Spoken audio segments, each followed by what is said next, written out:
Okay, good evening all. അപ്പോൾ എല്ലാവരും ഈ എക്സാമിന്റെ ഒരു പ്രിപ്പറേഷനിലാണെന്ന് വിചാരിക്കുന്നു. പ്രിപ്പറേഷൻസ് ഒക്കെ നന്നായിട്ട് പോകുന്നുണ്ടാവും എന്നും കരുതുന്നു. സോ ഇന്ന് ഈ ഒരു ഡിസ്കഷൻ അല്ലെങ്കിൽ ഈ ഒരു സെഷൻ നമ്മളിവിടെ കണ്ടക്ട് ചെയ്തിട്ടുള്ളത് നമ്മുടെ മൊഡ്യൂൾ 8, അതായത് സോഷ്യൽ ലെജിസ്ലേഷന്റെ ആ ഒരു പാർട്ടിൽ നിന്നുള്ള കുറച്ച് ക്വസ്റ്റ്യൻസ് ഡിസ്കസ് ചെയ്യാൻ വേണ്ടിയിട്ടാണ്. സോ അത് ആ ഒരു പാർട്ടിൽ ഇമ്പോർട്ടന്റ് ആയിട്ടുള്ള പോർഷൻസ് എന്നൊക്കെ ഉള്ള കുറച്ച് ഇമ്പോർട്ടന്റ് ആയിട്ടുള്ള ക്വസ്റ്റ്യൻസ് ആണ് നമ്മൾ നോക്കാൻ പോകുന്നത്. സോ ആദ്യം തന്നെ ക്വസ്റ്റ്യനിലേക്ക് കടക്കുവാണ്. സോ ഫസ്റ്റ് ക്വസ്റ്റ്യൻ ഇവിടെ കൊടുത്തിട്ടുണ്ട്, അത് ഞാൻ വായിക്കാം. The widow remarriage act of 1856 granted widows the right to. അതായത് ഈ ഒരു ദ വിഡോ റിമാരേജ് ആക്ട് എന്ത് തരത്തിലുള്ള റൈറ്റ് ആണ് വിഡോസിന് ഗ്രാൻഡ് ചെയ്തിട്ടുള്ളത് എന്നുള്ളതാണ് ആദ്യത്തെ ഒരു ക്വസ്റ്റ്യൻ വരുന്നത്. ആൻഡ് അതിന്റെ ഓപ്ഷൻസ് ആയിട്ട് 4 ഓപ്ഷൻസ് ഇവിടെ കൊടുക്കുന്നുണ്ട്. ആദ്യത്തെ ഓപ്ഷൻ പറയുന്നത് own property only after remarriage. And second option ആയിട്ട് പറയുന്നത് remarry without losing inheritance rights. And option C പറയുന്നത് divorce at will. And option D adopt children independently. ആർക്കെങ്കിലും ആൻസർ അറിയാമെങ്കിൽ ഒന്ന് കമന്റ് ചെയ്യാമോ?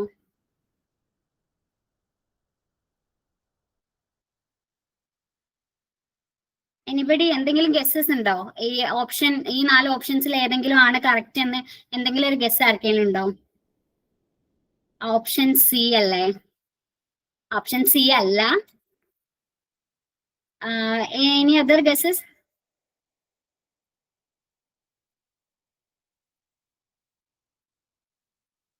ഓക്കെ, ഇത് ഞാൻ തന്നെ പറയാം. ദ വിഡോ റീമാരേജ് ആക്ടില് നമുക്കറിയാം ഈ ഒരു ഇൻഹെറിറ്റൻസ് റൈറ്റ്സ് ലോസ് ആകുന്നതിനെതിരെ ഒരു പ്രൊട്ടക്ഷൻ കൊടുക്കുന്ന ഒരു ആക്ട് ആണ് the widow remarriage act of 1856 എന്ന് പറയുന്നത്.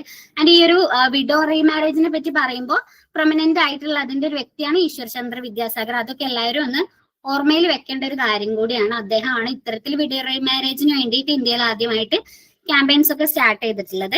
സോ അതിന്റെ ഓപ്ഷൻ വരുന്നത് ബി ആണ്. Option B, remarry without losing inheritance rights എന്നുള്ളതാണ് അതിന്റെ ഒരു ആൻസർ ആയിട്ട് വരുന്നത്. ഞാൻ അടുത്ത ക്വസ്റ്റ്യനിലേക്ക് പോവാണ്. ക്വസ്റ്റ്യൻ 2 ആണ്. Which of the following statements best explains the relationship between social control and social legislation? Social കൺട്രോളും അതോടൊപ്പം സോഷ്യൽ ലെജിസ്ലേഷനും തമ്മിലുള്ള റിലേഷൻഷിപ്പിനെ എക്സ്പ്ലെയിൻ ചെയ്യുന്നത് ഈ ഒരു 4 ഓപ്ഷൻസിൽ ഏതൊക്കെയാണ്, 4 സ്റ്റേറ്റ്മെന്റ്സിൽ ഏതൊക്കെയാണ് എന്നാണ് നോക്കാനുള്ളത്. ആൻഡ് ആദ്യത്തെ ഒരു സ്റ്റേറ്റ്മെന്റ് പറയുന്നത് social legislation is an informal meaning of controlling individual behaviour through customs and tradition എന്നുള്ളതാണ്.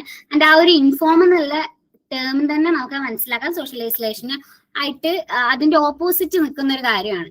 കാരണം സോഷ്യൽ ലെജിസ്ലേഷൻ കംപ്ലീറ്റ്ലി ഫോർമൽ ആയിട്ടുള്ള ഒരു മീൻസ് ആണ്. നമ്മളെ ലെജിസ്ലേഷൻ അല്ലെങ്കിൽ നിർമ്മാണത്തിന് വേണ്ടിയിട്ടുള്ള ഒരു ഫോർമൽ ആയിട്ടുള്ള ഒരു വഴിയാണ് ലെജിസ്ലേഷൻ എന്ന് പറയുന്നത്. സോ ഓപ്ഷൻ എ ആവാനുള്ള ഒരു ചാൻസ് ഇല്ല. ദെൻ രണ്ടാമത്തെ സ്റ്റേറ്റ്മെന്റ് പറയുന്നത് social legislation functions as a formal mechanism of social control by enforcing social norms and through state authority. അത് അവിടെ ഒരു ചാൻസ് ഉണ്ടല്ലേ. സോ ഇതൊരു ഫോർമൽ മെക്കാനിസം ആണെന്ന് പറയുന്നുണ്ട്. അതോടൊപ്പം സോഷ്യൽ നോംസും ഒക്കെ എൻഫോഴ്സ് ചെയ്യാനുള്ള ഒരു സ്റ്റേറ്റ് അതോറിറ്റിയിലൂടെ എൻഫോഴ്സ് ചെയ്യാനുള്ള ഒരു മീൻസ് ആയിട്ടും പറയുന്നുണ്ട്. സോ അതൊരു ചാൻസ് നമുക്ക് അവിടെ വെക്കാം. ദെൻ ഓപ്ഷൻ സി പറയുന്നത് social legislation operates independently of social control mechanisms. അത് ഓപ്പറേറ്റ് ചെയ്യുന്ന ഇൻഡിപെൻഡന്റ്ലി ആണ് എന്നാണ് പറയുന്നത്. അത് സോഷ്യൽ കൺട്രോൾ മെക്കാനിസത്തിൽ നിന്ന് റിലേറ്റഡ് ആയിട്ടല്ലാണ്ട് ഓപ്പറേറ്റ് ചെയ്യുന്നു എന്നുള്ളതാണ്. നമുക്കറിയാം സോഷ്യൽ ലെജിസ്ലേഷൻ എന്ന് പറയുമ്പോൾ സോഷ്യൽ കൺട്രോളിന്റെ ഒരു ഇൻസ്ട്രുമെന്റ് ആയിട്ട് വർക്ക് ചെയ്യുന്നുണ്ട് എന്നാണ് നമ്മൾ പഠിച്ചിട്ടുള്ളത്. അതായത് ഗ്രൂപ്പ് ബിഹേവിയർ അല്ലെങ്കിൽ ഇൻഡിവിജ്വൽ ബിഹേവിയർ ഒക്കെ റെഗുലേറ്റ് ചെയ്തുകൊണ്ട് സോഷ്യൽ കൺട്രോളിന്റെ ഒരു ഇൻസ്ട്രുമെന്റ് ആയിട്ട് വർക്ക് ചെയ്യുന്നു. സോ അവിടെ ഒരു ഇൻഡിപെൻഡന്റ്ലി എന്നുള്ള ഒരു വേർഡിനെ നമ്മൾ നോട്ട് ചെയ്തിട്ട് ആ ഒരു ഓപ്ഷൻ സീനെ നമ്മൾ എലിമിനേറ്റ് ചെയ്യുകയാണ്. ദെൻ ഓപ്ഷൻ ഡി കൂടിയാണ് നോക്കാനുള്ളത്. അതായത് സ്റ്റേറ്റ്മെന്റ് 4 അത് പറയുന്നത് social legislation is concerned only with moral and religious code not with legal enforcement എന്നാണ്. ആ ഒരു ഓപ്ഷന് നമുക്ക് ക്ലിയർ ആയിട്ട് എലിമിനേറ്റ് ചെയ്യാൻ പറ്റുന്ന ഒന്നാണ്. കാരണം മോറൽ റിലീജിയസ് കോഡ്സ് അല്ലെങ്കിൽ ലീഗൽ എൻഫോഴ്സ്മെന്റ് അല്ലാത്ത ഒന്നല്ല നമ്മൾ പറയുന്ന ഈ ഒരു സോഷ്യൽ ലെജിസ്ലേഷൻ എന്ന് പറയുന്നത്. സോ നമ്മൾ അവിടെ ഒരു ഓപ്ഷൻ ആയിട്ട് അല്ലെങ്കിൽ കറക്റ്റ് ആൻസർ ആയിട്ട് വരുന്നത് ഓപ്ഷൻ ബി ആണ്. ഒരു സോഷ്യൽ ലെജിസ്ലേഷൻ എന്ന് പറയുന്നത് ഒരു ഫോർമൽ മെക്കാനിസം ആണ്. സോഷ്യൽ നോംസിനെ അതുപോലെ സ്റ്റേറ്റ് അതോറിറ്റിയിലൂടെ സോഷ്യൽ നോംസിനൊക്കെ എൻഫോഴ്സ് ചെയ്തുകൊണ്ട് സോഷ്യൽ കൺട്രോൾ സാധ്യമാക്കുന്ന ഒരു ഫോമൽ മെക്കാനിസം ആണ്. സോ അടുത്ത ക്വസ്റ്റ്യനിലേക്ക് മൂവ് ചെയ്യാണ്. ക്വസ്റ്റ്യൻ 3 പറയുന്നത് the practice of slavery in India was officially abolished by which act എന്നുള്ളതാണ്. ഇതിന്റെ ആൻസർ ആർക്കെങ്കിലും അറിയെങ്കിൽ ഒന്ന് മെസ്സേജ് ചെയ്യുക, കമന്റ് ചെയ്യുക.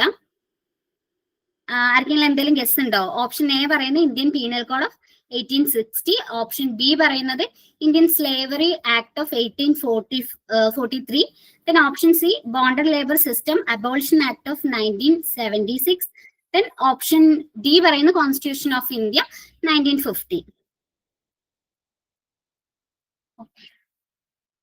ഓക്കെ, ഓപ്ഷൻ ബിയും എയും പറഞ്ഞിട്ടുണ്ട്.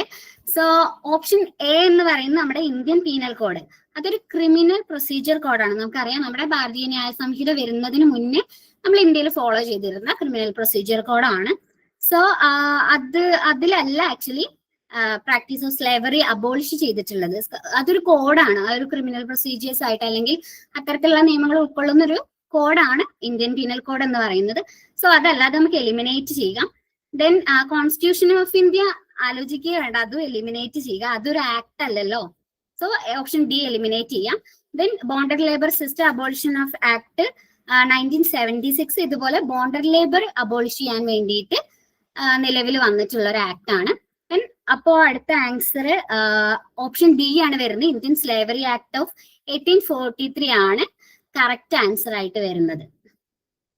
നമുക്കറിയാം ഈ ഒരു IPC സെക്ഷൻസ് IPCയിൽ ഉണ്ടായിരുന്ന 370 അല്ലെങ്കിൽ 371 പ്രകാരമൊക്കെ നമ്മൾ എലിമിനേറ്റ് അബോളിഷ് ചെയ്തിരുന്ന ഒരു കാര്യമാണ് ഈ ഒരു സ്ലേവറി എന്ന് പറയുന്നത്. അല്ലെങ്കിൽ ആർട്ടിക്കിൾ 23 പ്രകാരം നമുക്ക് ഈ ഒരു അബോളിഷൻ ഓഫ് സ്ലേവറി അല്ലെങ്കിൽ ആ ഒരു സ്ലേവറിയിൽ നിന്ന് പ്രൊട്ടക്ഷൻ കിട്ടുന്നുണ്ട്.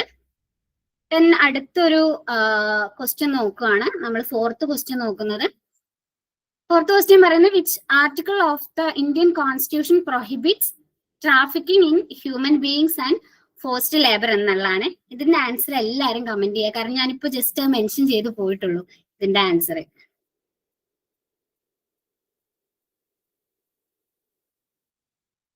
യെസ്, കറക്റ്റ് ആണ്. ആർട്ടിക്കിൾ 23 ആണ് ഇതിന്റെ ആൻസർ വരുന്നത്.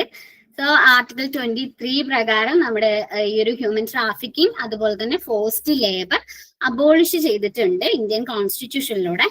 ദെൻ ആർട്ടിക്കിൾ 19 ആണെങ്കിൽ ഈ കൊടുത്തിരിക്കുന്ന ആർട്ടിക്കിൾസ് എല്ലാം നമുക്ക് വളരെ ഇമ്പോർട്ടന്റ് ആയിട്ടുള്ള ആർട്ടിക്കിൾസ് ആണ്. സോ നമ്മൾ നമ്മുടെ ഈ ഒരു കോഴ്സിന്റെ ഭാഗമായിട്ട് അല്ലെങ്കിൽ നമ്മൾ ഈ ഒരു മൊഡ്യൂളിന്റെ ഭാഗമായിട്ട് ഏതൊക്കെ ക്വസ്റ്റ്യൻസ് പ്രാക്ടീസ് ചെയ്യുകയാണെങ്കിൽ കൂടിയും അതിന്റെ ഓപ്ഷൻസിൽ എന്തൊക്കെയുണ്ട് അതും കൂടി നമ്മൾ പഠിക്കുകയാണെങ്കിൽ നമുക്ക് വലിയൊരു മെറിറ്റ് ആയിട്ട് മാറും. കാരണം ഓപ്ഷൻസും വളരെ ഇമ്പോർട്ടന്റ് ആയിട്ടുള്ള കാര്യങ്ങളാണ്.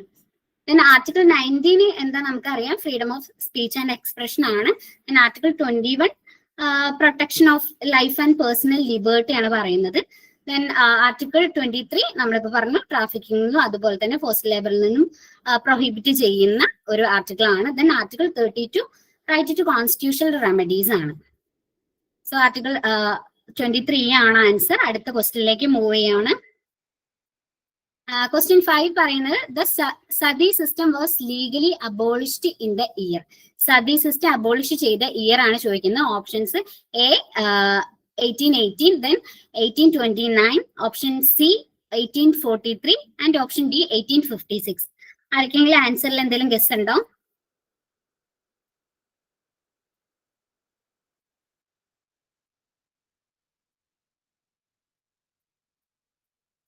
Yes, option B correct answer ആണ്. 1829 ഇന്ത്യയിലെ സതി അബോളിഷ് ചെയ്യുന്നത്. ആൻഡ് അതിനെപ്പറ്റി നമ്മളൊരു ഹിസ്റ്ററി അല്ലെങ്കിൽ ആ ഒരു സതി അബോളിഷൻ എന്ന് പറഞ്ഞിട്ട് നമ്മൾ കുറച്ച് പാർട്സ് പഠിച്ചാൽ അതിൽ ഓരോ പോയിന്റ് ഇമ്പോർട്ടന്റ് ആണ്. രാജാറാം മോഹൻ റോയ് ആണ് ആദ്യമായിട്ട് ഇതിനെതിരെ 1812 മുന്നിൽ വരുന്നത്. ദെൻ ലോർഡ് വില്യം ബെഞ്ചിക് ആണ് ഇത്തരത്തിൽ സതി അബോളിഷ് ചെയ്തുകൊണ്ടുള്ള ഒരു പ്രഖ്യാപനം ഇന്ത്യയിൽ നടത്തുന്നത്. ആൻഡ് 1987 ഇത്തരത്തിലുള്ള കമ്മീഷൻ ഓഫ് സതി ആക്ട് തുടങ്ങിയിട്ടുള്ളവയൊക്കെ ഇന്ത്യയിൽ നിലവിൽ വന്നിട്ടുണ്ട് ഇത്തരത്തിലുള്ള ഒരു സോഷ്യൽ എവിളിനെ അബോളിഷ് ചെയ്യാൻ വേണ്ടിയിട്ട്. ദെൻ ക്വസ്റ്റ്യൻ 6 നോക്കാം നമുക്ക്. The right of children to free and compulsory education act came into force. ഈ ഒരു right of children to free and compulsory education act ഫോഴ്സിൽ വന്നത് എന്നാണ്, നിലവിൽ വരുന്നത് ഏത് വർഷമാണ് എന്നാണ് ചോദ്യം. ആൻഡ് ഓപ്ഷൻസ് പറയുന്നത് option A 2002, option B 2005, option C 2009 and option D 2010. ഇതില് ആർക്കെങ്കിലും എന്തെങ്കിലും പറയാനുണ്ടോ? അല്ല ആൻസർ അറിയാവോ ആർക്കെങ്കിലും? നമ്മൾ കുറെ തവണ പാസ് ചെയ്ത് പോയിട്ടുള്ള ഒരു ടോപ്പിക് ആയിരിക്കും the right of children to free and compulsory education act എന്ന് പറയുന്നത്. Yes, option D correct answer ആണ്.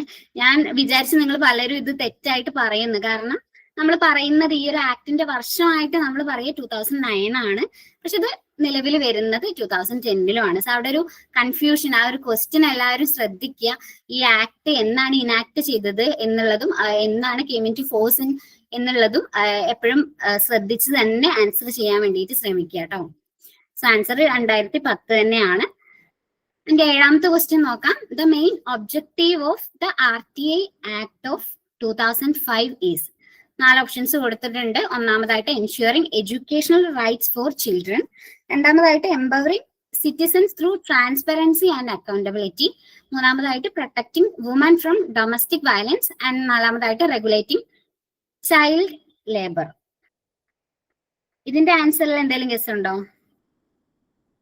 ബി അല്ലേ? ഓക്കെ, ബി കറക്റ്റ് ആൻസർ ആണ്. Empowering citizens through transparency and accountability എന്നുള്ളത് തന്നെയാണ് RTA ആക്ടിന്റെ ഒരു മെയിൻ ഒബ്ജക്റ്റീവ് ആയിട്ട് നമുക്ക് പറയാനുള്ളത്. ഓപ്ഷൻ എ എന്ന് പറയുമ്പോൾ എഡ്യൂക്കേഷൻ റൈറ്റ്സ് ഫോർ ചിൽഡ്രൻ, അത് കുട്ടികളുടെ എഡ്യൂക്കേഷന് വേണ്ടിയിട്ട് റൈറ്റ് ടു ഇൻഫർമേഷൻ എന്നുള്ളത് നമ്മുടെ ഒരു എന്താണ് ഫണ്ടമെന്റൽ റൈറ്റ്, അല്ലെങ്കിൽ ഒരു സിറ്റിസൺസിന് ആ ഒരു രാജ്യത്തെ കാര്യങ്ങൾ അറിയാനുള്ള ഒരു റൈറ്റ് എൻഷ്യൂർ ചെയ്യുന്ന ഒരു ആക്ട് ആണ് റൈറ്റ് ടു എഡ്യൂക്കേഷൻ ആക്ട് എന്ന് പറയുന്നത്. ആൻഡ് ആർട്ടിക്കിൾ 21A നമുക്ക് ഇത്തരത്തില് ഒരു ഫണ്ടമെന്റൽ റൈറ്റ് ആയിട്ട് കൂടി ഈ ഒരു ഇൻഫർമേഷൻസ് നേടാനുള്ള ഒരു റൈറ്റിനെ കാണാവുന്നതാണ്. ദെൻ അടുത്ത ക്വസ്റ്റ്യനിലേക്ക് പോവാം. ആൻഡ് 8th ക്വസ്റ്റ്യൻ പറയുന്നത് which legislation ensures care and rehabilitation of children in need എന്നുള്ളതാണ്.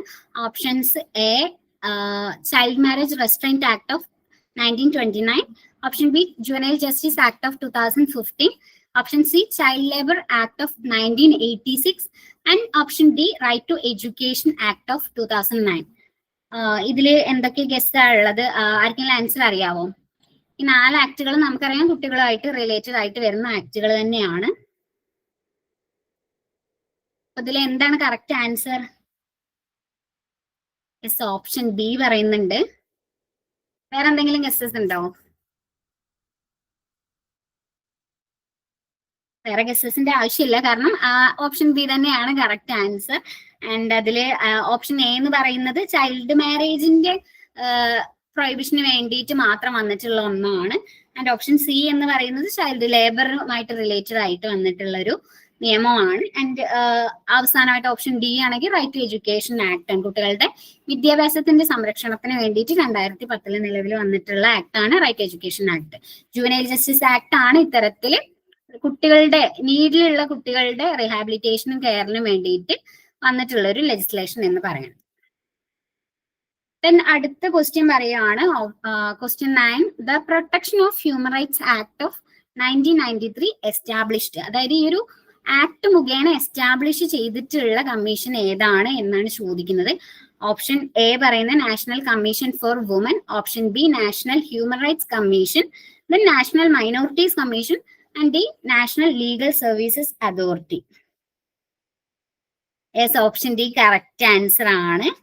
നാഷണൽ ഹ്യൂമൻ റൈറ്റ്സ് കമ്മീഷൻ ആണ് ഇത്തരത്തിൽ നമ്മുടെ protection of human rights act 1993 മുഖേന നിലവിൽ വന്നിട്ടുള്ളൊരു കമ്മീഷൻ എന്ന് പറയാൻ. And national commission for women നിലവിൽ വന്നിട്ടുള്ളത് 1992 ആൻഡ് അത് നിലവിൽ വന്നിട്ടുള്ളത് under the national commission for woman act of 1990 പ്രകാരമാണ്. ഓർത്ത് വെക്കേണ്ട ഒരു കാര്യമാണ്. ദെൻ അതിനുശേഷം നാഷണൽ മൈനോറിറ്റീസ് കമ്മീഷൻ നിലവിൽ വന്നിട്ടുള്ളത് 1992 അത് മിനിസ്ട്രി ഓഫ് ഹോം അഫയേഴ്സിന്റെ അണ്ടറിലാണ് നിലവിൽ വന്നിട്ടുള്ളത്. നാഷണൽ ലീഗൽ സർവീസസ് അതോറിറ്റി ആണെങ്കിൽ 1995 November 9 നിലവിൽ വന്നിട്ടുള്ളത്. നമ്മൾ 10ാമത്തെ ക്വസ്റ്റ്യനിലേക്ക് പോവാണ്. 10ാമത്തെ question, prohibition of discrimination on grounds of religion, race, caste, sex or place of birth is ensured under. ഈ ഒരു ഡിസ്ക്രിമിനേഷൻ പ്രൊഹിബിറ്റ് ചെയ്യുന്ന ആർട്ടിക്കിൾ ഏതാണ് എന്നാണ് ചോദിക്കുന്നത്. Article 15, option B article 16, option C article 17 and option D article 18. Okay, എല്ലാവരും answer പറയുന്നുണ്ട്. എല്ലാവർക്കും അറിയാം ആർട്ടിക്കിൾ 15 ആണ് കറക്റ്റ് ആൻസർ ആയിട്ട് വരുന്നത്. ആർട്ടിക്കിൾ 15 പ്രകാരമാണ് നമ്മുടെ കോൺസ്റ്റിറ്റ്യൂഷനിലെ പ്രൊഹിബിഷൻ ഓഫ് ഡിസ്ക്രിമിനേഷൻ പറയുന്നത്. ആൻഡ് ഓപ്ഷൻ ബി ആയിട്ടുള്ള ആർട്ടിക്കിൾ 16 പറയുന്നത് ഇക്വാലിറ്റി ഓഫ് ഓപ്പർച്യൂണിറ്റീസ് ആണ്. ആൻഡ് ആർട്ടിക്കിൾ 17 ആണെങ്കിൽ അൺടച്ചബിലിറ്റി അബോളിഷ് ചെയ്തുകൊണ്ട് വന്നിട്ടുള്ള ഒരു ആർട്ടിക്കിൾ ആണ്. ദെൻ ആർട്ടിക്കിൾ 18 പറയുന്നത് അബോളിഷൻ ഓഫ് ടൈറ്റിൽസും ആണ്. ദെൻ ക്വസ്റ്റ്യൻ 11 നോക്കാം നമുക്ക്. The right to education was made a fundamental right by which അമെൻമെന്റ് എന്നുള്ളതാണ്. ഈ താഴെ കൊടുത്തിട്ടുള്ള 4 ഓപ്ഷൻസിൽ നിന്ന് ഏത് അമെൻമെന്റ് മുഖേനയാണ് റൈറ്റ് ടു എഡ്യൂക്കേഷൻ ഒരു ഫണ്ടമെന്റൽ റൈറ്റ് ആയിട്ട് മാറ്റിയിട്ടുള്ളത് എന്നാണ് ചോദിക്കുന്നത്. ഓപ്ഷൻ എ 42nd അമെൻമെന്റ്, ഓപ്ഷൻ ബി 44th അമെൻമെന്റ്, ഓപ്ഷൻ സി 86th അമെൻമെന്റ് ആൻഡ് ഓപ്ഷൻ ഡി 73rd അമെൻമെന്റ്. ഓക്കെ, എല്ലാവരും പറയുന്നത് 86th അമെൻമെന്റ് തന്നെയാണ് കറക്റ്റ് ആൻസർ ആണ്. റൈറ്റ് എഡ്യൂക്കേഷൻ ഒരു ഫണ്ടമെന്റൽ റൈറ്റ് ആക്കിയിട്ട് മാറ്റിയിട്ടുള്ളത് ഇത്തരത്തിൽ 86th അമെൻമെന്റ് മുഖേനയാണ്. അതിന്റെ ആ ഒരു അമെൻമെന്റ് വന്ന വർഷം അറിയാവോ? അമെൻമെന്റ് 86th അമെൻമെന്റ് നമ്മൾ കൊണ്ടുവന്നിട്ടുള്ള വർഷം ആർക്കെങ്കിലും അറിയാവോ?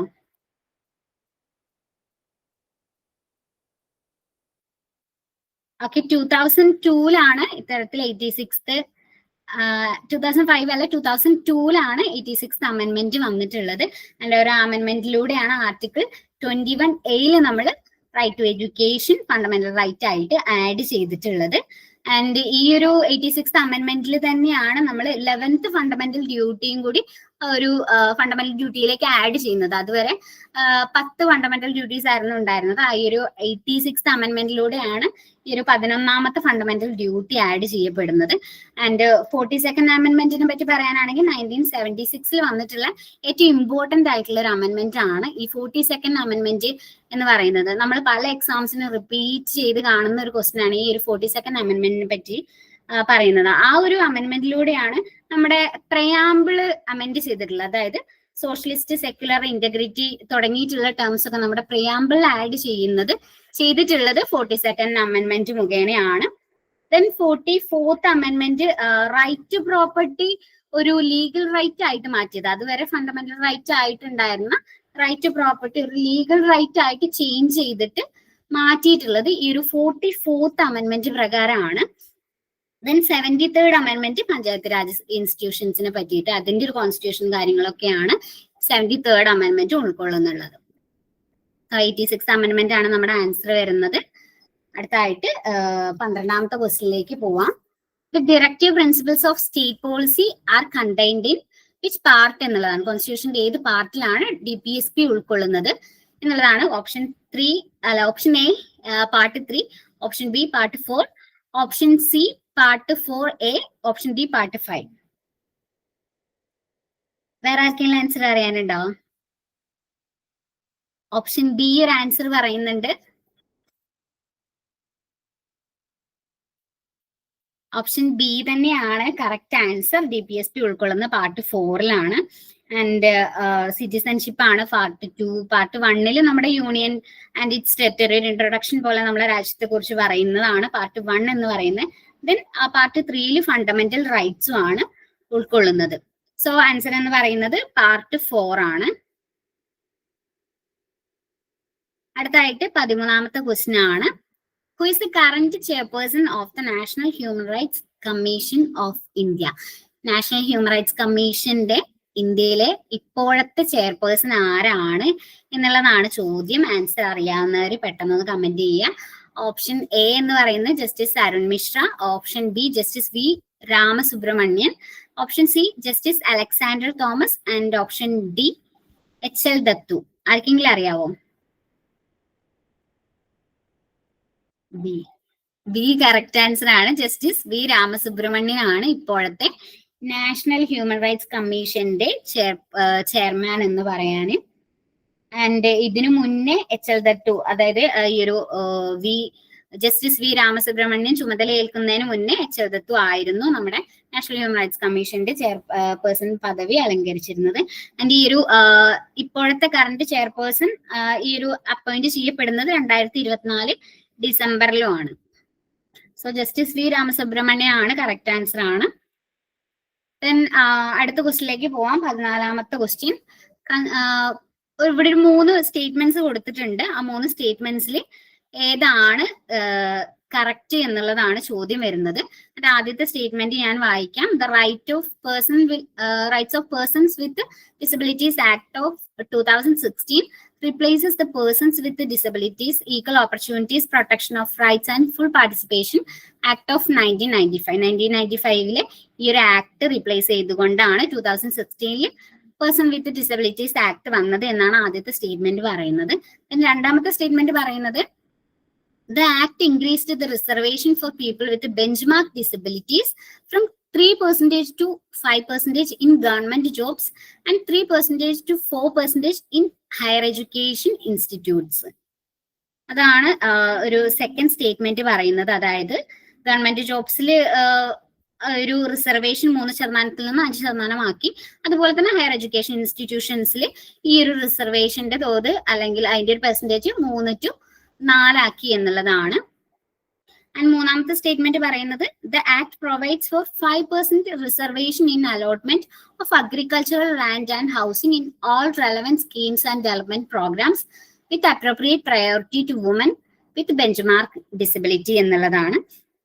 തരത്തില് agricultural land and housing related ആയിട്ട് വരുന്ന സ്കീംസിലും ഡെവലപ്മെന്റ് പ്രോഗ്രാംസിലും 5% റിസർവേഷൻ പ്രയോറിറ്റി, അതായത് ബെഞ്ച് മാർക്ക് ഡിസബിലിറ്റി ഉള്ള സ്ത്രീകൾക്ക് പ്രയോറിറ്റി കൊടുത്തുകൊണ്ട് നൽകുന്നുണ്ട് എന്നാണ് മൂന്നാമത്തെ സ്റ്റേറ്റ്മെന്റ് പറയുന്നത്. ഇതിന്റെ ആൻസർ ആർക്കെങ്കിലും അറിയാമോ? ഈ ഒരു 3 സ്റ്റേറ്റ്മെന്റ്സിൽ എന്താണ് കറക്റ്റ് ആൻസർ എന്നുള്ളത്? യെസ്, ഓപ്ഷൻ സി ആണ് കറക്റ്റ് ആൻസർ. നമുക്കറിയാം ഈ ഒരു 1995 ആക്ട് റീപ്ലേസ് ചെയ്തുകൊണ്ട് തന്നെയാണ് 2016 right of persons with disabilities act നിലവിൽ വരുന്നത്. ആൻഡ് ഈ ഒരു ഓപ്ഷൻ സ്റ്റേറ്റ്മെന്റ് 2 തെറ്റാവാൻ കാരണം നമ്മുടെ ഹയർ എഡ്യൂക്കേഷന്റെ റിസർവേഷൻ ആണ് 5% വരുന്നത്. ആൻഡ് ഗവൺമെന്റ് ജോബ്സിൽ റിസർവേഷൻ ബെഞ്ച് മാർക്ക് ഡിസബിലിറ്റീസ് ഉള്ള ആൾക്കാർക്ക് ഗവൺമെന്റ് ജോബ്സിൽ പ്രൊവൈഡ് ചെയ്തിരിക്കുന്ന റിസർവേഷൻ ആണ് 4% എന്ന് പറയുന്നത്. ആൻഡ് മൂന്നാമത്തെ സ്റ്റേറ്റ്മെന്റ് അതുപോലെ തന്നെ കറക്റ്റ് ആണ്. 5% ഇതുപോലെ റിസർവേഷൻ ലാൻഡുമായിട്ട് റിലേറ്റഡ് ആയിട്ടുള്ള അല്ലെങ്കിൽ ഡെവലപ്മെന്റൽ പ്രോഗ്രാംസിൽ ഈ ഒരു ആക്ട് പ്രകാരം നമ്മൾ പ്രൊവൈഡ് ചെയ്യുന്നുണ്ട്. സോ ഓപ്ഷൻ സി ആണ് കറക്റ്റ് ആൻസർ. സ്റ്റേറ്റ്മെന്റ് 1ഉം 3ഉം ആണ് ശരിയായിട്ടുള്ള സ്റ്റേറ്റ്മെന്റ്സ്. സ്റ്റേറ്റ്മെന്റ് 2 തെറ്റാണ്. ദെൻ 15ാമത്തെ ക്വസ്റ്റ്യൻസ് നോക്കാം. 15ാമത്തെ ക്വസ്റ്റ്യൻ പറയുന്നത് fundamental duties were incorporated by which amendment എന്നുള്ളതാണ്. ഫണ്ടമെന്റൽ ഡ്യൂട്ടീസ് നമ്മൾ ഏത് അമെന്റ്മെന്റിലൂടെയാണ് ആഡ് ചെയ്തിട്ടുള്ളത്? ആൻസർ അറിയാവുന്നവർ കമന്റ് ചെയ്യുക. Option A 40th amendment, option B 42nd amendment, option C 44th amendment and option D 52nd amendment. Okay, option D 42nd amendment തന്നെയാണ് correct answer. നമ്മൾ already പറഞ്ഞു ഈ ഒരു 42nd amendmentലൂടെയാണ് ഫണ്ടമെന്റൽ ഡ്യൂട്ടീസ് ആഡ് ചെയ്തിട്ടുള്ളത്. And amendment 40th amendment എന്ന് പറയുന്നത് union ഗവൺമെന്റിന് ഒരു കൺട്രോൾ, നാച്ചുറൽ റിസോഴ്സസിൽ കൺട്രോൾ കൊടുക്കുന്ന അല്ലെങ്കിൽ അതിന് വേണ്ട പ്രൊവിഷൻസ് ഉൾക്കൊള്ളുന്ന ഒരു അമെന്റ്മെന്റ് ആണ് 40th amendment എന്ന് പറയുന്നത്. 44th amendment നമ്മൾ കുറച്ച് മുന്നേ ഡിസ്കസ് ചെയ്തതാണ്. Right to property legal right ആയിട്ട് മാറ്റിയിട്ടുള്ള അമെന്റ്മെന്റ് ആണ്.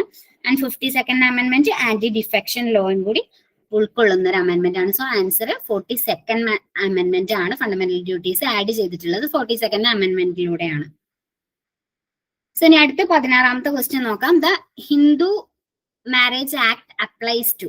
ഹിന്ദു മാരേജ് ആക്ട് ഇന്ത്യയിൽ ആർക്കൊക്കെയാണ് ആപ്ലിക്കബിൾ ആയിട്ടുള്ളത് എന്നാണ്. അതിന്റെ ഓപ്ഷൻസ് നോക്കാം. Only Hindus, B Hindus, Buddhists, Jains and Sikhs, option C only Hindus and Buddhist and option D only citizens of India.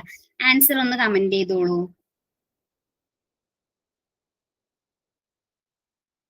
Yes, option B. Yes, option B correct answer ആണ്. ഹിന്ദു മാരേജ് ആക്ട് ഓഫ് ഈ ഒരു act നിലവിൽ വരുന്നത് 1955 May 18th Hindu, Buddhist, Jains and സിഖ്സിനാണ് ഇത് applicable ആയിട്ടുള്ളത്. അല്ലെങ്കിൽ except Muslim, Christian, Parsi, Jews. ഈ ഒരു മുസ്ലിം, ക്രിസ്ത്യൻ, പാസി, ജൂസ് എന്ന് പറയുന്ന കാറ്റഗറിയിൽ അല്ലെങ്കിൽ ആ ഒരു റിലീജിയനിൽ ഉൾക്കൊള്ളാത്തവരെ ഈ ഒരു ഹിന്ദു മാരേജ് ആക്ട് ആപ്ലിക്കബിൾ ആണ് എന്നും പറയാവുന്നതാണ്. സോ ആൻസർ എന്ന് പറയുന്നത് ബി ആണ് ആൻസർ. സോ 17th ക്വസ്റ്റ്യൻ നോക്കാം. Under the Indian Christian marriage act, marriage is invalid if. 4 options കൊടുത്തിട്ടുണ്ട്. ഇന്ത്യൻ ക്രിസ്ത്യൻ മാരേജ് ആക്ട് പ്രകാരം മാരേജ് ഇൻവാലിഡ് ആവാനുള്ള കാരണം ഇതിൽ ഏതാണ് എന്നാണ് നമുക്ക് നോക്കാനുള്ളത്. Option A, the man is below 25. Option B, either party has a living spouse. Option C, the couple belong to Christian religions. And option D, none of the above. Answer comment ചെയ്യാമോ? Yes, option B correct answer ആണ്. നമ്മുടെ ഈ ഒരു ആക്ടിൽ, അതായത് Indian Christian marriage act പ്രകാരം പുരുഷന്റെ പ്രായം വരുന്നത് 21 ഇയേഴ്സ് ഓഫ് ഏജ്, അതുപോലെ പെൺകുട്ടിയുടെ പ്രായം വരുന്നത് 18 ഇയേഴ്സ് ഓഫ് ഏജ് ആണ്. ആൻഡ് ഈ ഒരു എയ്തർ ഓഫ് ദ പാർട്ടി, അതായത് വിവാഹം ചെയ്യുന്ന ഏതെങ്കിലും ഒരു പാർട്ടിക്ക് കറന്റ്ലി ലിവിംഗ് ആയിട്ടുള്ള ഒരു സ്പൗസ് ഉണ്ട് എന്നുണ്ടെങ്കിൽ ക്രിസ്ത്യൻ മാരേജ് ആക്ട് പ്രകാരം ആ മാരേജ് ഇൻവാലിഡ് ആണ്. സോ ഓപ്ഷൻ ബി ആണ് ആൻസർ. 18th ക്വസ്റ്റ്യനിലേക്ക് പോകാം. 18th ക്വസ്റ്റ്യൻ പറയുന്നത് Muslim marriage in India is governed by. ഇന്ത്യയിൽ മുസ്ലിം മാരേജസ് ഗവേൺ ചെയ്യപ്പെടുന്നത് താഴെ പറയുന്നവരിൽ ഏത് നിയമത്തിലൂടെയാണ് എന്നാണ് ചോദ്യം വരുന്നത്. ആൻസർ അറിയാവുന്നവര് കമന്റ് ചെയ്യുക. And option A, Shariat law of 1950. Option B, Muslim Personal Law Shariat Application Act of 1937. And option C, Muslim Marriage Act of 1939. And option D, Islamic Marriage Regulation Act of 1940. Yes, correct answer, Muslim Personal Law Shariat Application Act of 1937 തന്നെയാണ്. And ഈ ഒരു ആക്ടിലൂടെയാണ് ഇന്ത്യയിലെ മുസ്ലിം marriages ഒക്കെ govern ചെയ്യപ്പെടുന്നത്.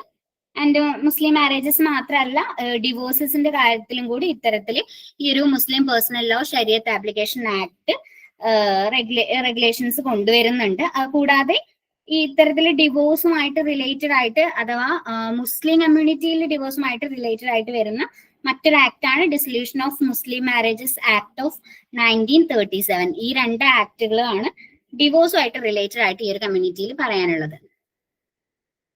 അടുത്ത question ആണ് 19th question. നമുക്ക് നോക്കാം. Khula is a divorce. അതൊരു ടൈപ്പ് ഓഫ് ഡിവോഴ്സ് ആണ്.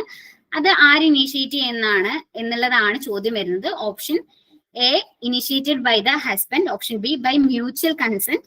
And option C, initiated by the wife with husband's consent. And option D, judicial divorce. 4 ഓപ്ഷനിൽ ഏതാണ് കറക്റ്റ്? ഖുല എന്ന് പറയുന്ന ഒരു ടൈപ്പ് ഓഫ് ഡിവോഴ്സ് പറയുന്നത് എന്താണെന്നാണ്. ആൻസർ ആർക്കെങ്കിലും അറിയാവോ?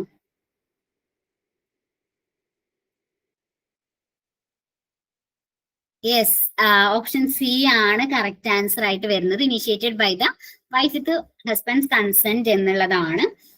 ആൻഡ് ഈ ഒരു ടൈപ്പ് ഓഫ് ഡിവോഴ്സ് ഇനിഷ്യേറ്റ് ചെയ്യുന്നത് വൈഫാണ്. ആൻഡ് ഹസ്ബൻഡ് ഇനിഷ്യേറ്റ് ചെയ്യുന്ന ഡിവോഴ്സിന്റെ ടൈപ്പിനെയാണ് നമ്മൾ തലാഖ് എന്ന് പറയുന്നത്. ആൻഡ് അത്തരത്തിൽ 4 ടൈപ്പ് ഓഫ് ഡിവോഴ്സ് നമ്മൾ ഈ ഒരു മുസ്ലിം മാരേജസ് അല്ലെങ്കിൽ ഡിവോഴ്സ് എന്ന മുസ്ലിം പേഴ്സണൽ ലോയിൽ പറയുന്നുണ്ട്. സോ ഓപ്ഷൻ സി തന്നെയാണ് കറക്റ്റ് ആൻസർ. അടുത്ത ക്വസ്റ്റ്യനിലേക്ക് പോവാണ്. 20th ക്വസ്റ്റ്യൻ പറയുന്നത് Britishers enacted the Indian divorce act. അതായത് ഇന്ത്യൻ ഡിവോഴ്സ് ആക്ട് നിലവിൽ വന്ന വർഷമാണ് ചോദ്യം. Option A 1866, option B 1869, option C 1936 and option D 1955. ആർക്കെങ്കിലും ആൻസർ അറിയാമോ?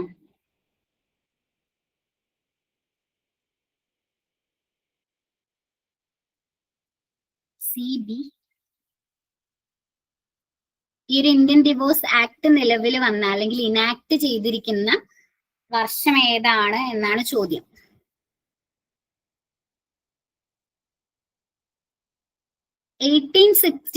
അതായത് ഓപ്ഷൻ എ 1866 എന്ന് പറയുന്നത് native converts marriage dissolution act നിലവിൽ വന്ന വർഷമാണ്. സോ ആ ഒരു വർഷം അല്ല നമ്മുടെ ഇന്ത്യൻ ഡിവോഴ്സ് ആക്ട് നിലവിൽ വന്നിട്ടുള്ളത് അല്ലെങ്കിൽ ഇനാക്ട് ചെയ്തിട്ടുള്ളത്. ആൻഡ് 1869 ആണ്, ഓപ്ഷൻ ബി ആണ് കറക്റ്റ് ആൻസർ ആയിട്ട് വരുന്നത്. ഇന്ത്യൻ ഡിവോഴ്സ് ആക്ട് ഇനാക്ട് ചെയ്തിട്ടുള്ളത് 1869-ലാണ്. ആൻഡ് ഓപ്ഷൻ സി, അതായത് 1936 ഇനാക്ട് ചെയ്തിട്ടുള്ള ഒരു ആക്ട് ആണ് the Parsi marriage and divorce act of 1936 എന്നുള്ളത്. ഈ 4 വർഷങ്ങളും നമുക്ക് ഇമ്പോർട്ടന്റ് തന്നെയാണ്. ദെൻ 1955 നമുക്കറിയാം Hindu marriage act of 1955 enact ചെയ്തിട്ടുണ്ട്.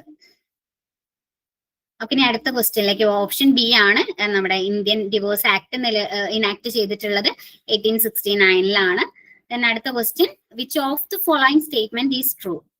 Option A, Muslim marriage is religious sacrament. Option B, Hindu marriage is purely A contract. Option C, Muslim marriage is contractual, Hindu marriage is sacramental. And option D, both are civil contracts. ഇതിൽ ഏത് statement ആണ് correct? Answer അറിയാമോ? Yes, option C ആണ് correct. നമ്മുടെ ഒരു മുസ്ലിം ലോയിൽ അല്ലെങ്കിൽ മുസ്ലിം personal ലോസിൽ നമ്മൾ നോക്കുമ്പോൾ ഈ ഒരു മാരേജ് എന്ന് പറയുന്നത് ഒരു കോൺട്രാക്ട് ബേസ്ഡ് നേച്ചർ ആണ് നമ്മൾ മാരേജിന് ഈ ഒരു മുസ്ലിം പേഴ്സണൽ ലോസിൽ കൊടുക്കുന്നത്. ആൻഡ് ഹിന്ദു മാരേജസിന്റെ കാര്യത്തിൽ എടുക്കുമ്പോൾ അതൊരു റിലീജിയസ് ആയിട്ടുള്ള ഒരു സാക്രഡ് ആയിട്ടുള്ള ഒരു കാര്യമായിട്ടാണ് മാരേജിനെ കാണുന്നത്. സോ ഓപ്ഷൻ സി ആണ് കറക്റ്റ് ആൻസർ. ആൻഡ് 22nd ക്വസ്റ്റ്യനിലേക്ക് പോവാം.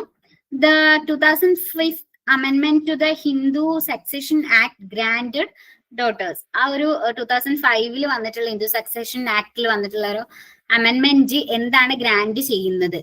ഡോട്ടേഴ്സിന് എന്താണ് ഗ്രാന്റ് ചെയ്യുന്നത് എന്നുള്ളതാണ്. അറിയുന്നവർ കമന്റ് ചെയ്യുക. Option A, maintenance rights. Option B, equal rights in ancestral property. Option C, marriage expenses. And option D, dowry rights. ഏതാണ് ആൻസർ എന്നറിയാമോ? Option B. Option B correct answer ആണ്. അതായത് ഈ ഒരു ആക്ട്, അതായത് the Hindu succession act of 1956 നിലവിൽ വന്നിട്ടുള്ളത് തന്നെ ഈക്വൽ ആയിട്ടുള്ള ഒരു ഈ ഒരു സക്സഷൻ പ്രോപ്പർട്ടിയുടെ കാര്യത്തിൽ ഒരു ഈക്വൽ ആയിട്ടുള്ള ഒരു ജസ്റ്റിസ് കൊണ്ടുവരാൻ വേണ്ടിയിട്ടാണ്. അല്ലെങ്കിൽ ഈ ഒരു അമെന്റ്മെന്റ് വന്നിട്ടുള്ളത് ഫെയർ ആൻഡ് ഇക്വിറ്റബിൾ ആയിട്ടുള്ള ഒരു ഡിസ്ട്രിബ്യൂഷൻ, പ്രോപ്പർട്ടിയുടെ കാര്യത്തിൽ ഇത്തരത്തിൽ ഫെയർ ആയിട്ടുള്ള ഒരു ഡിസ്ട്രിബ്യൂഷൻ കൊണ്ടുവരാൻ വേണ്ടിയിട്ടാണ് ഈ ഒരു അമെന്റ്മെന്റിലൂടെ അല്ലെങ്കിൽ ഈ ഒരു ആക്ടിലൂടെ ഇത്തരത്തിൽ ആൺകുട്ടികൾക്കും പെൺകുട്ടികൾക്കും തുല്യമായിട്ടുള്ള ഒരു വിതരണം, ഡിസ്ട്രിബ്യൂഷൻ ഓഫ് പ്രോപ്പർട്ടി നടക്കുകയാണ് ഉണ്ടായത്. ഓപ്ഷൻ ബി ആണ് കറക്റ്റ് ആൻസർ ആയിട്ട് വരുന്നത്. ദെൻ അടുത്ത ക്വസ്റ്റിലേക്ക് പോവാം. The guardians and wards act was enacted in which year? Guardians and wards act ഏത് വർഷമാണ് ഇനാക്ട് ചെയ്തിട്ടുള്ളത് എന്നാണ് ചോദ്യം. Option A 1889, option B 1890, option C 1900 and option D 1910. Answer അറിയാമോ? Yes, the guardians and wards act of 1890 ആണ്. 1890 ഈ ഒരു act enact ചെയ്യപ്പെട്ടിട്ടുള്ളത്. ആൻഡ് മൈനർ ആയിട്ടുള്ള ഒരു കുട്ടിയുടെ ഗാർഡിയൻഷിപ്പിന് വേണ്ടിയിട്ട് അല്ലെങ്കിൽ ഒരു പ്രോപ്പർട്ടിയുടെ ഗാർഡിയൻഷിപ്പിന് വേണ്ടിയിട്ടുള്ള കാര്യങ്ങളൊക്കെ ഗവൺ ചെയ്യപ്പെടുന്നത് ഈ ഒരു ആക്ടിന്റെ അണ്ടറിലാണ്. ആൻഡ് ഈ ഒരു ആക്ടിൽ പറയുന്ന മറ്റൊരു ഇമ്പോർട്ടന്റ് ആയിട്ടുള്ള ഒരു കാര്യമുണ്ട്. അതായത് ഈ ഒരു ആക്ട് എല്ലാ കുട്ടികൾക്കും ആപ്ലിക്കബിൾ ആണ്. മൈനർ ആയിട്ടുള്ള എല്ലാ കുട്ടികൾക്കും ആപ്ലിക്കബിൾ ആണ്. ആൻഡ് കാസ്റ്റ് റിലീജിയൻ ബേസ്ഡ് അല്ലാണ്ട് എല്ലാവർക്കും ആപ്ലിക്കബിൾ ആയിട്ടുള്ള ഒരു ആക്ട് ആണ് the guardians and wards act എന്ന് പറയുന്നത്. പക്ഷേ ഇവിടെ എന്തെങ്കിലും തരത്തിൽ പേഴ്സണൽ ലോ ആയിട്ട് കോൺട്രഡിക്ഷൻ വരികയാണെങ്കിൽ അവിടെ പേഴ്സണൽ ലോയിനായിരിക്കും കോർട്ട് പ്രാധാന്യം കൊടുക്കുക എന്നുള്ള കാര്യമാണ്. ദെൻ ഓപ്ഷൻ ഡി ആണ് കറക്റ്റ് ആൻസർ വരുന്നത്. ദെൻ അടുത്ത ക്വസ്റ്റിലേക്ക് പോവാണ്. According to section 4A of the Hindu minority and guardianship act, a guardian is. ഈ ഒരു ആക്ടിലെ സെക്ഷൻ 4A പ്രകാരം ഗാർഡിയൻ എന്ന് പറയുന്നതിന് കൊടുക്കുന്ന ഡെഫിനിഷൻ എന്താണ്? അല്ലെങ്കിൽ ഗാർഡിയൻ എന്നുകൊണ്ട് ആരെയാണ് മീൻ ചെയ്യുന്നത് എന്നുള്ളതാണ് ചോദ്യം. ആൻസർ അറിയുന്നവർ കമന്റ് ചെയ്യുക. Option A, a person who educates the child. Option B, a person who look after a minor or his property or both. Option C, a person appointed by the state. Option D, a person nominated in a will. അറിയാമോ answer എന്താണെന്ന്?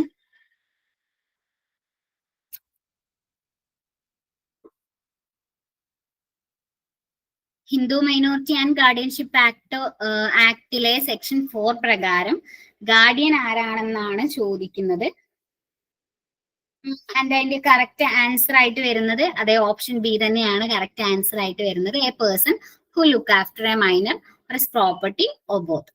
ഒരു minor ആയിട്ടുള്ള കുട്ടിയുടെ അല്ലെങ്കിൽ ഒരു പേഴ്സണിന്റെ property അല്ലെങ്കിൽ ആ മൈനറെയോ അത് രണ്ടുമോ ലുക്ക് ആഫ്റ്റർ ചെയ്യുന്ന ആളെയാണ് ഗാർഡിയൻ എന്നുള്ളത് കൊണ്ട് ഈ ഒരു ആക്ടിന്റെ അണ്ടറിൽ പറയുന്നത്. ഈ ഒരു ആക്ടിൽ തന്നെ 4 ടൈപ്പ് ഓഫ് ഗാർഡിയൻഷിപ്പിനെ പറ്റിയൊക്കെ പറയുന്നുണ്ട്. ഓപ്ഷൻ ബി ആണ് കറക്റ്റ് ആൻസർ. സോ അടുത്ത ക്വസ്റ്റ്യനിലേക്ക് പോവാണ്. The special marriage act of 1954 is applicable to option A only Hindus, option B only Muslims, option C all Indian citizens and Indian nationals abroad, option D only residence of India.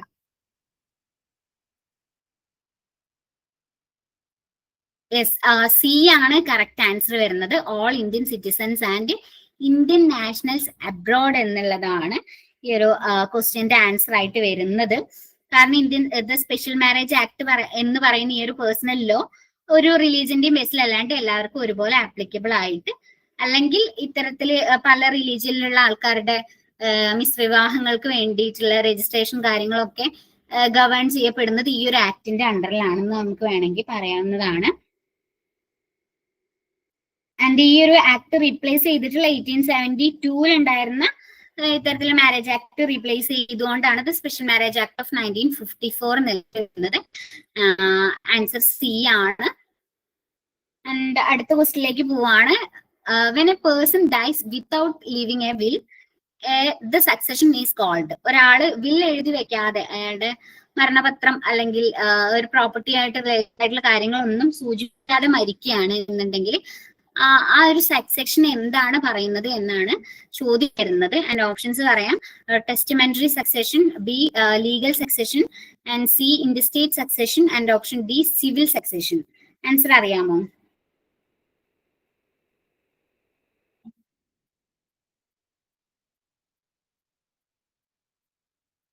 So ഇതിന്റെ answer വരുന്നത് interstate succession ആണ്. ഒരാള് മരിക്കുന്നു, വില്ല് എഴുതി വെക്കാതെ മരിക്കുകയാണെങ്കിൽ ആ ഒരു സക്സഷന് പറയുന്നത് ഇന്റർസ്റ്റേറ്റ് സക്സഷൻ എന്നുള്ളതാണ്. എന്നാൽ വില്ല് എഴുതി വെച്ചിട്ടാണെങ്കിൽ നമ്മൾ അതിനെ ടെസ്റ്റമെന്ററി സക്സഷൻ എന്നുമാണ് പറയുന്നത്. സോ അടുത്ത ക്വസ്റ്റ്യനിലേക്ക് പോവാണ്. The protection of women from domestic violence act of 2005 provides protection to women from. ഈ ഒരു protection of women from domestic violence act സ്ത്രീകൾക്ക് ഈ താഴെ പറയുന്ന ഓപ്ഷൻസിൽ നിന്ന് ഏതിൽ നിന്നൊക്കെയാണ് പ്രൊട്ടക്ഷൻ കൊടുക്കുന്നത് എന്നുള്ളതാണ് ചോദ്യം വരുന്നത്. Option A only physical abuse, option B only economic abuse, option C physical, sexual, verbal, emotional and economic abuse, option D only marital disputes. Yes, option C തന്നെയാണ് കറക്റ്റ് ആൻസർ. നമ്മുടെ ഈ ഒരു ആക്ട് പ്രകാരം അല്ലെങ്കിൽ ഇത്തരത്തിൽ ഫിസിക്കൽ, സെക്ഷൽ, വെർബൽ അല്ലെങ്കിൽ എല്ലാ തരത്തിലുള്ള അബ്യൂസസ് സ്ത്രീകൾ നേരിടുന്നതിനെതിരെ പ്രൊട്ടക്ഷൻ കൊടുക്കുന്ന ഒരു ആക്ട് ആണ് ഈ ആക്ട് എന്ന് പറയാന്. സോ ഓപ്ഷൻ സി തന്നെയാണ് കറക്റ്റ് ആൻസർ. അടുത്ത ക്വസ്റ്റ്യനിലേക്ക് പോവാണ്. 28ാമത്തെ question. The Child Marriage Restraint Act of 1929 is also known as. ഈ ഒരു ആക്ടിന്റെ മറ്റൊരു പേരാണ് ചോദിക്കുന്നത്. Option A Harbilas act, option B the Sarda act, option C the Balika act, and option D the restraint act. Yes, Sarda act, അതായത് option B ആണ് correct answer തന്നെയാണ്. And ഈ ഒരു ആക്ട്, അതായത് 1929 വന്നിട്ടുള്ള ഈ ഒരു ആക്ട് ആണ് ഇന്ത്യയിൽ ആദ്യമായിട്ട് ചൈൽഡ് മാരേജ് റെസ്ട്രിക്ട് ചെയ്തുകൊണ്ട് വന്നിട്ടുള്ള ഒരു ലെജിസ്ലേഷൻ എന്ന് പറയുന്നത്. ഇത് ഇനാക്ട് ചെയ്തിട്ടുള്ളത് അല്ലെങ്കിൽ imperial legislative council of British India ആണ് ഈ ഒരു ആക്ട് ഇനാക്ട് ചെയ്തിട്ടുള്ളത്. ഇതിന്റെ ഒരു സ്പോൺസർ ആയിട്ടുള്ള ഹർബിലാസ് സർദയുടെ പേരിൽ അല്ലെങ്കിൽ അദ്ദേഹത്തിനോടുള്ള ഒരു ആദരസൂചകമായിട്ടാണ് ഈ ഒരു ആക്ടിന് ഇത് സർദ ആക്ട് എന്നുകൂടി പേര് കൊടുത്തിട്ടുള്ളത്. ആൻസർ ബി സർദ ആക്ട് എന്നുള്ളതാണ്. അടുത്ത ക്വസ്റ്റിലേക്ക് പോവാം. 29ാമത്തെ question. Who is the present chairperson of the Kerala state human rights commission? അതായത് നമ്മുടെ ഹ്യൂമൻ റൈറ്റ്സ് കമ്മീഷനെ പറ്റി നമ്മൾ പറഞ്ഞു. അതിൽ നമ്മുടെ സ്റ്റേറ്റ് ഹ്യൂമൻ റൈറ്റ്സ് കമ്മീഷന്റെ ഇപ്പോഴത്തെ ചെയർപേഴ്സൺ ആരാണ് എന്നുള്ളതാണ് ചോദ്യം. Option A justice Antony Dominic, option B justice A Muhammad Mushtaq, option C justice Alexander Thomas, and option D justice P Sadasivam. ആർക്കെങ്കിലും ആൻസർ അറിയാമോ?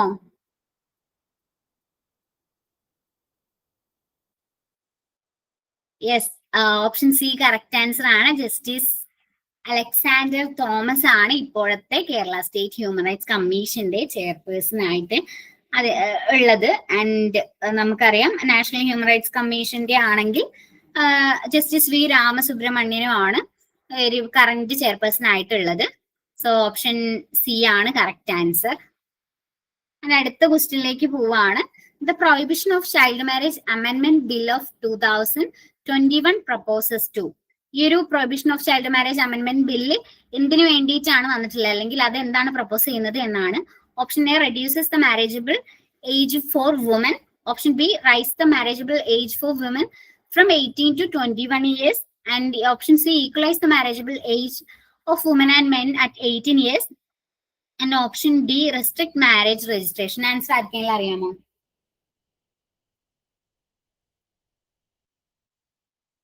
ഓപ്ഷൻ ഡി അല്ലേ, raise the marriage women from 18 to 21 years. Yes, correct answer ആണ്. Option B correct answer ആണ്. Raise the marriageable age for woman from 18 to 21 years ആണ് ഈ ഒരു bill introduce ചെയ്യാനുള്ള, അല്ലെങ്കിൽ അത് പ്രപ്പോസ് ചെയ്യുന്ന ഒരു കാര്യം അതാണ്. ആൻഡ് ഈ 2021 യൂണിയൻ മിനിസ്റ്റർ ആയിട്ടുള്ള സ്മൃതി ഇറാനി ആണ് ഇത്തരത്തിൽ ഈ ഒരു ബില്ല് ഇൻട്രൊഡ്യൂസ് ചെയ്തിട്ടുള്ളത്. നാഷണൽ ഫാമിലി ഹെൽത്ത് സർവേയുടെ അതുപോലെ തന്നെ ജയറ്റ്ലി കമ്മിറ്റിയുടെ ഒക്കെ റെക്കമെൻഡേഷൻസിന്റെ ബേസിലാണ് ഇത്തരത്തിലൊരു ബില്ല് ഇന്ത്യയിൽ അവതരിപ്പിച്ചിട്ടുള്ളത്. ഒരു സ്ത്രീകളുടെയും പുരുഷന്മാരുടെയും ഒക്കെ ഒരു മാരേജിന്റെ ഏജിൽ ഒരു യൂണിഫോമിറ്റി കൊണ്ടുവരിക എന്നുള്ളതാണ് ഈ ബില്ലിന്റെ ഒരു എയിം ആയിട്ട് പറയുന്നത്. അടുത്ത ക്വസ്റ്റ്യൻ പറയാം. The Gurupadaswamy committee was established in. ഈ ഒരു ഗുരുബത് സ്വാമി കമ്മിറ്റി എസ്റ്റാബ്ലിഷ് ചെയ്തിട്ടുള്ള വർഷമാണ് ചോദിക്കുന്നത്. Option A 1975, option B 1978, option C 1979, option D 1980. Answer അറിയാമോ?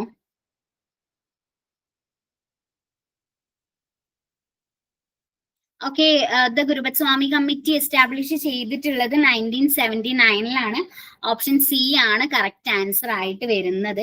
ആൻഡ് ഇത്തരത്തിൽ ചൈൽഡ് ലേബർ ഇഷ്യൂ ഒക്കെ ടാക്കിൾ ചെയ്യാൻ, അല്ലെങ്കിൽ അതിനെപ്പറ്റി സ്റ്റഡി ചെയ്യാൻ വേണ്ടിയിട്ട് ഇന്ത്യയിൽ ഇൻട്രൊഡ്യൂസ് ചെയ്തിട്ടുള്ള ഒരു കമ്മിറ്റിയാണ് ഗുരുബത് സ്വാമി കമ്മിറ്റി എന്ന് പറയുന്നത്.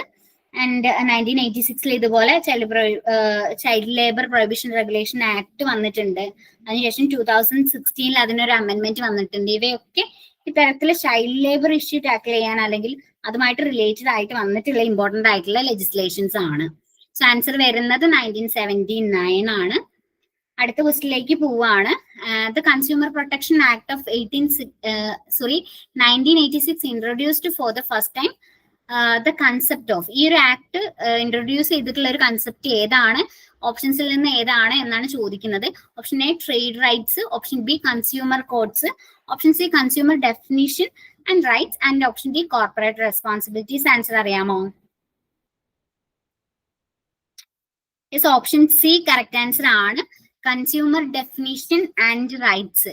ആ ഒരു കൺസ്യൂമർക്ക് ഒരു ഡെഫിനിഷൻ കൊടുക്കുന്നത് ആദ്യമായിട്ട്, അല്ലെങ്കിൽ ആദ്യമായിട്ട് അത്തരത്തിലുള്ള ഒരു ഡെഫിനിഷൻ ആഡ് ചെയ്യുന്നത് കൺസ്യൂമർ പ്രൊട്ടക്ഷൻ ആക്ട് ഓഫ് 1986 അതോടൊപ്പം തന്നെ കൺസ്യൂമേഴ്സിന്റെ റൈറ്റ്സിനെ പറ്റിയിട്ടും മെൻഷൻ ചെയ്യുന്ന ആദ്യത്തെ ഒരു ലെജിസ്ലേഷൻ എന്ന് പറയാനുള്ളതും ഇതേ ആക്ട് തന്നെയാണ്. അതോടൊപ്പം തന്നെ കൺസ്യൂമർ പ്രൊട്ടക്ഷൻ കൗൺസിൽസ് എസ്റ്റാബ്ലിഷ് ചെയ്തിട്ടുള്ളതും ഒരു ഗ്രീവൻസ് റിഡ്രസൽ ഏജൻസി എസ്റ്റാബ്ലിഷ് ചെയ്തിട്ടുള്ളതും ഒക്കെ ഇതേ ആക്ടിന്റെ ബേസിലാണ്. ആൻഡ് ഈ ഒരു ആക്ട് 2019 വന്നിട്ടുള്ള കൺസ്യൂമർ പ്രൊട്ടക്ഷൻ ആക്ട് റീപ്ലേസ് ചെയ്യപ്പെടുകയും ഉണ്ടായിട്ടുണ്ട്. ആൻസർ സി ആണ്. ആൻഡ് അടുത്ത ക്വസ്റ്റിലേക്ക് പോവാണ്. The rights of persons with disabilities act of 2016 increased the number of recognized disabilities from. ഈ ഒരു ഡിസബിലിറ്റീസ് നമ്മൾ ക്ലാസിഫൈ ചെയ്തിട്ടുള്ളതിന്റെ നമ്പർ ഇൻക്രീസ് ചെയ്യപ്പെട്ടിട്ടുണ്ട്. അതിലൊരു ചേഞ്ച് വന്നിട്ടുണ്ട്. അത് എങ്ങനെയാണ്, അതായത് ഏതിൽ നിന്നും ഏതിലേക്കാണ് ചേഞ്ച് ചെയ്തിട്ടുള്ളതാണ് ഓപ്ഷൻസ് നമുക്ക് കണ്ടുപിടിക്കാനുള്ളത്. ആൻസർ അറിയാവുന്നവർ കമന്റ് ചെയ്യാം. Option A 5 to 15, option B 7 to 21, option C 10 to 25, and option D 12 to 30. Options B correct ആണ്. 7 to 21 ആണ്. 7 തരം ഡിസബിലിറ്റീസ് ആയിരുന്നു ആദ്യം നമ്മൾ പറഞ്ഞിട്ടുണ്ടായിരുന്നു, പൊതുവെ പറയാറുണ്ടായിരുന്നത്. അതിനകത്ത് 21 ആയിട്ട് ക്ലാസിഫൈ ചെയ്ത്, അല്ലെങ്കിൽ 21 കാറ്റഗറി ആയിട്ട് മാറ്റാണ് ഈ ഒരു PWD ആക്ട് ഓഫ് 2016 പറയുന്നത്. ആൻഡ് ഈ ഒരു ആക്ടിന്റെ തന്നെ സെക്ഷൻ 2 ആണ് പേഴ്സൺ വിത്ത് ഡിസബിലിറ്റി എന്നുള്ളതിനൊരു ഡെഫിനിഷൻ കൊടുക്കുന്നത് സെക്ഷൻ 2-ലെ എസ് പ്രകാരമാണ് പേഴ്സൺ വിത്ത് ഡിസബിലിറ്റിന് ഒരു ഡെഫിനിഷൻ കൊടുക്കുന്നത്. ആൻഡ് ഓപ്ഷൻ ബി ആണ് കറക്റ്റ് ആൻസർ. അടുത്ത ക്വസ്റ്റിലേക്ക് പോവാണ്. Under the SC/ST prevention of atrocities അമെൻമെന്റ് act of 2015 new offences include. നമ്മൾ ഈ ഒരു ആക്ട് പഠിച്ചപ്പോൾ നമ്മൾ കുറച്ച് ഒഫൻസസ്, പുതിയ ഒഫൻസസ് ആഡ് ചെയ്തിട്ടുള്ളത് മെൻഷൻ ചെയ്തിട്ടുണ്ടായിരുന്നു. അതിൽ ഏതൊക്കെയാണ് ഈ ഓപ്ഷൻസിൽ ഉള്ളത്, അല്ലെങ്കിൽ ഈ ഓപ്ഷൻസിൽ അവയുണ്ടോ എന്നുള്ളതാണ് നമുക്ക് നോക്കാനുള്ളത്. ആൻസർ അറിയാവുന്നവർ കമന്റ് ചെയ്യുക. And option A dedicating and SC/ST women as devadasi. Option B, denying irrigation facilities. Option C, abusing in caste name. And option D, all of the above. Answer അറിയാമോ?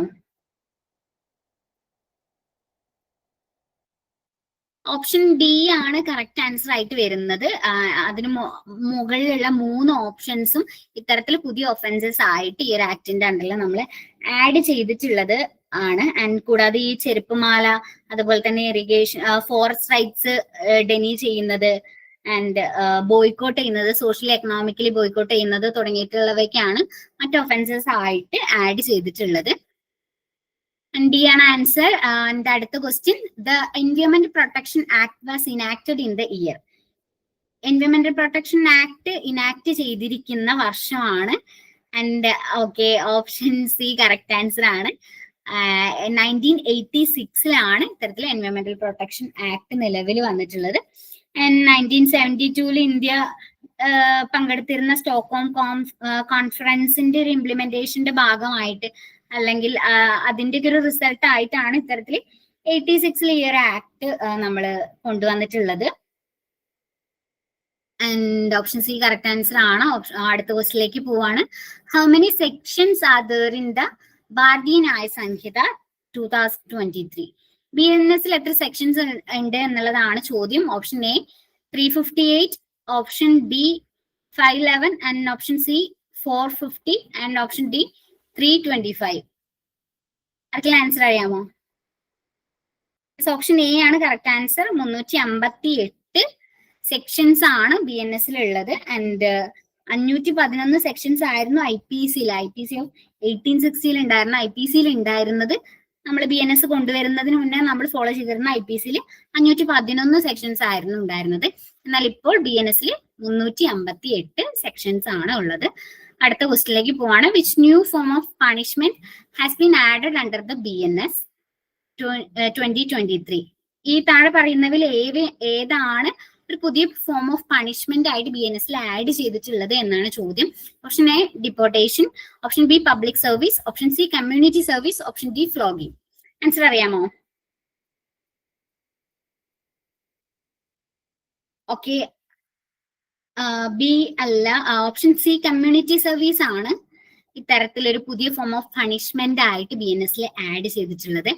ആൻഡ് ഈ ഒരു കമ്മ്യൂണിറ്റി സർവീസസ് അല്ല, community service ഒരു punishment ആയിട്ട് കൊടുക്കാവുന്ന ക്രൈംസിന് ഈ ഒരു നമ്മള് BNS പഠിച്ച സമയത്ത് പറഞ്ഞിട്ടുണ്ടായിരുന്നു. അതായത് സെക്ഷൻ 202, സെക്ഷൻ 209, സെക്ഷൻ 226, സെക്ഷൻ 355, 356 തുടങ്ങിയുള്ള സെക്ഷൻസിനൊക്കെയാണ് നമുക്ക് ഈ ഒരു കമ്മ്യൂണിറ്റി സർവീസ് ഒരു ഫോം ഓഫ് പണിഷ്മെന്റ് ആയിട്ട് കൊടുക്കാനുള്ള ഒരു പ്രൊവിഷൻ ഈ ഒരു BNS പ്രകാരം ഉള്ളത്. Answer option C community service ആണ്. അടുത്ത ക്വസ്റ്റിനിലേക്ക് പോവാണ്. Under the BNS 2023 the term gender now includes. ഈ ഒരു ടേം ജെൻഡർ എന്നുള്ള ഒരു ടേം എന്താണ് ഇൻക്ലൂഡ് ചെയ്യുന്നത് BNS-ൽ എന്നാണ് ചോദ്യം. And option A male and female only. അറിയുന്നവർ കമന്റ് ചെയ്യുക. Option B male, female and transgender. Option C male and non binary only.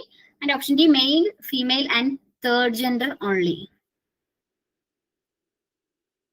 Option B correct answer ആണ്.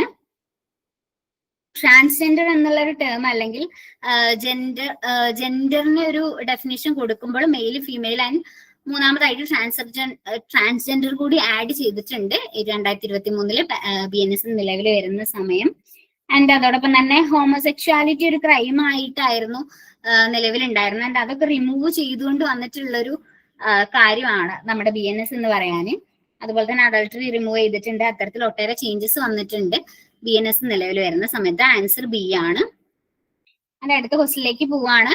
Which IPC section criminalising homosexuality has been repealed in BNS, അതായത് homosexuality ഒരു criminal കുറ്റമായിട്ട് ഉണ്ടായിരുന്ന IPCയിലെ ഏത് section ആണ് remove ചെയ്തിട്ടുള്ളത് എന്നാണ് ചോദ്യം. ആൻസർ അറിയുന്നവർ കമന്റ് ചെയ്യുക. Option A section 375, option B section 377, option C section 497 and option D section 376A. Answer അറിയാമോ?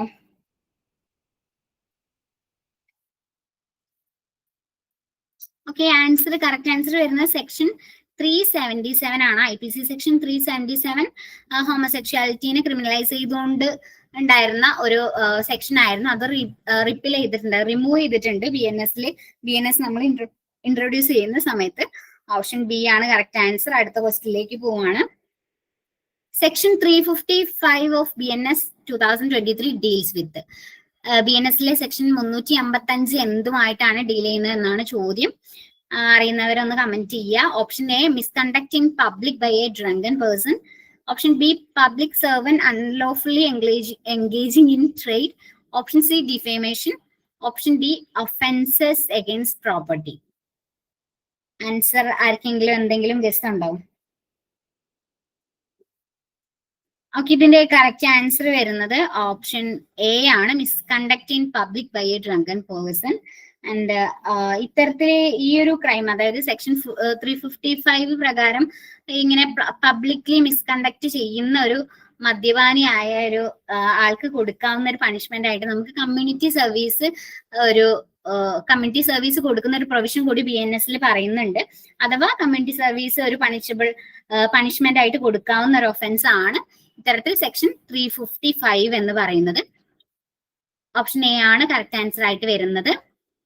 അടുത്ത ക്വസ്റ്റ്യൻ, ദ ഭാരതീയ നാഗരിക് സുരക്ഷാ സംഹിത BNSS 2023 replaces which earlier legislation? എന്തിനെ റീപ്ലേസ് ചെയ്തുകൊണ്ടാണ് BNSS നിലവിൽ വന്നത് എന്നുള്ളതാണ് ചോദ്യം. ആൻസർ അറിയുന്നവർ കമന്റ് ചെയ്യുക. Option A Indian penal code, option B Indian evidence act, option C code of criminal procedure and option D prevention of corruption act. Option C correct answer ആണ്. Code of criminal പ്രൊസീജിയറിനെ replace ചെയ്തുകൊണ്ട് 1973 ഉണ്ടായിരുന്ന ആ ഒരു കോഡിനെ replace ചെയ്തുകൊണ്ടാണ് BNSS നിലവിൽ വന്നിട്ടുള്ളത്. And BNS ആണെങ്കിൽ, അത് BNS ആണെങ്കിൽ നിലവിൽ വന്നിട്ടുള്ളത് IPCനെ റീപ്ലേസ് ചെയ്തുകൊണ്ടും, അതോടൊപ്പം തന്നെ BSA, അതായത് ഭാരതീയ സാക്ഷി ആക്ട് നിലവിൽ വന്നിട്ടുള്ളത് Indian evidence act of 1872 replace ചെയ്തിട്ടുമാണ്. സോ ഓപ്ഷൻ സി തന്നെയാണ് കറക്റ്റ് ആൻസർ ആണ്. അടുത്ത question, how many new sections have been added in the BNSS? BNSSൽ എത്ര പുതിയ സെക്ഷൻസ് ആഡ് ചെയ്തിട്ടുണ്ട് എന്നുള്ള കാര്യമാണ്. Option A 7, option B 8, option C 9, option D 10. Answer അറിയാമോ?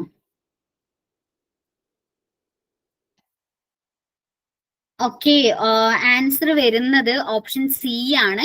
9 പുതിയ സെക്ഷൻസ് ആണ് BNSS നിലവിൽ വരുമ്പോൾ ആഡ് ചെയ്യപ്പെട്ടിട്ടുള്ളത്.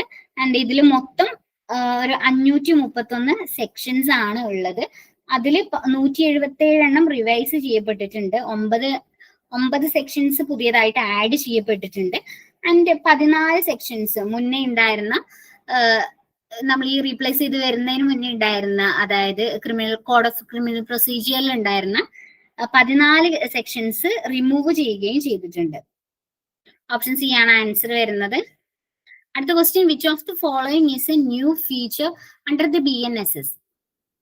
ഈ ഒരു BNSS പ്രകാരം താഴെ പറയുന്നതിൽ ഏതാണ് പുതിയൊരു ഫീച്ചർ ആയിട്ട് വന്നിട്ടുള്ളത് എന്നാണ് ചോദ്യം. Option A audio video recording of search and seizure, and option B abolition of judicial hierarchy, option C suspension of all trials in absentia, and option D elimination of police custody. Answer അറിയാമോ? BNSSന്റെ ഒരു feature ആണ് ചോദിക്കുന്നത്.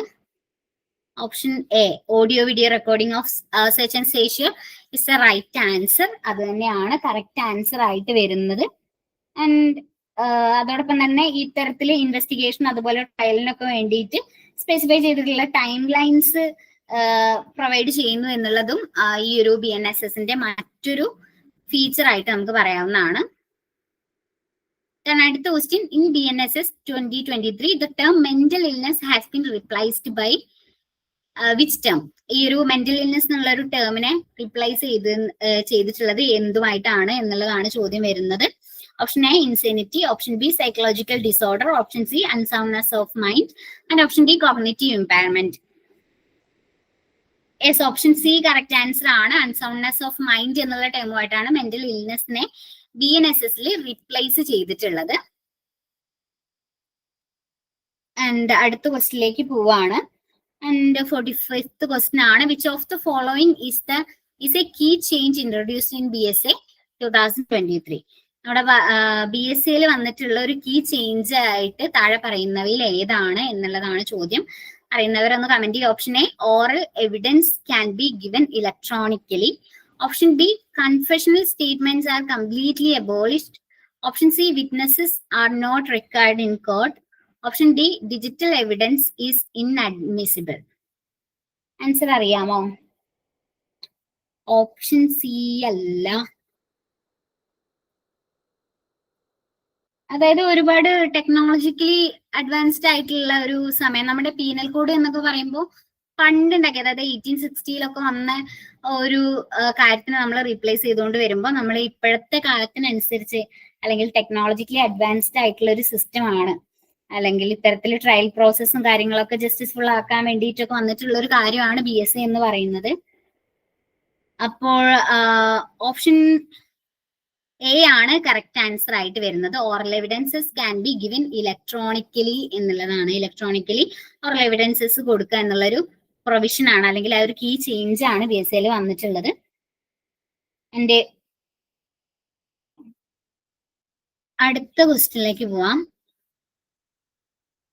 The BSA, the Bharatiya Sakshi Act of 2023 came into effect on. ഭാരതീയ സാക്ഷി act, അതായത് evidence ആക്ടിനെ replace ചെയ്തുകൊണ്ട് ഭാരതീയ സാക്ഷ്യ act നിലവിൽ വന്നിട്ടുള്ളത് എന്നാണ് എന്നുള്ളതാണ് ചോദ്യം.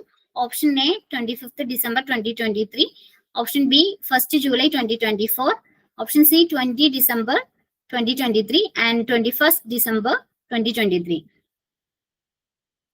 ഓപ്ഷൻ ബി കറക്റ്റ് ആൻസർ ആണ്. 1st July 2024 ഭാരതീയ സാക്ഷി ആക്ട് നിലവിൽ വന്നിട്ടുള്ളത്.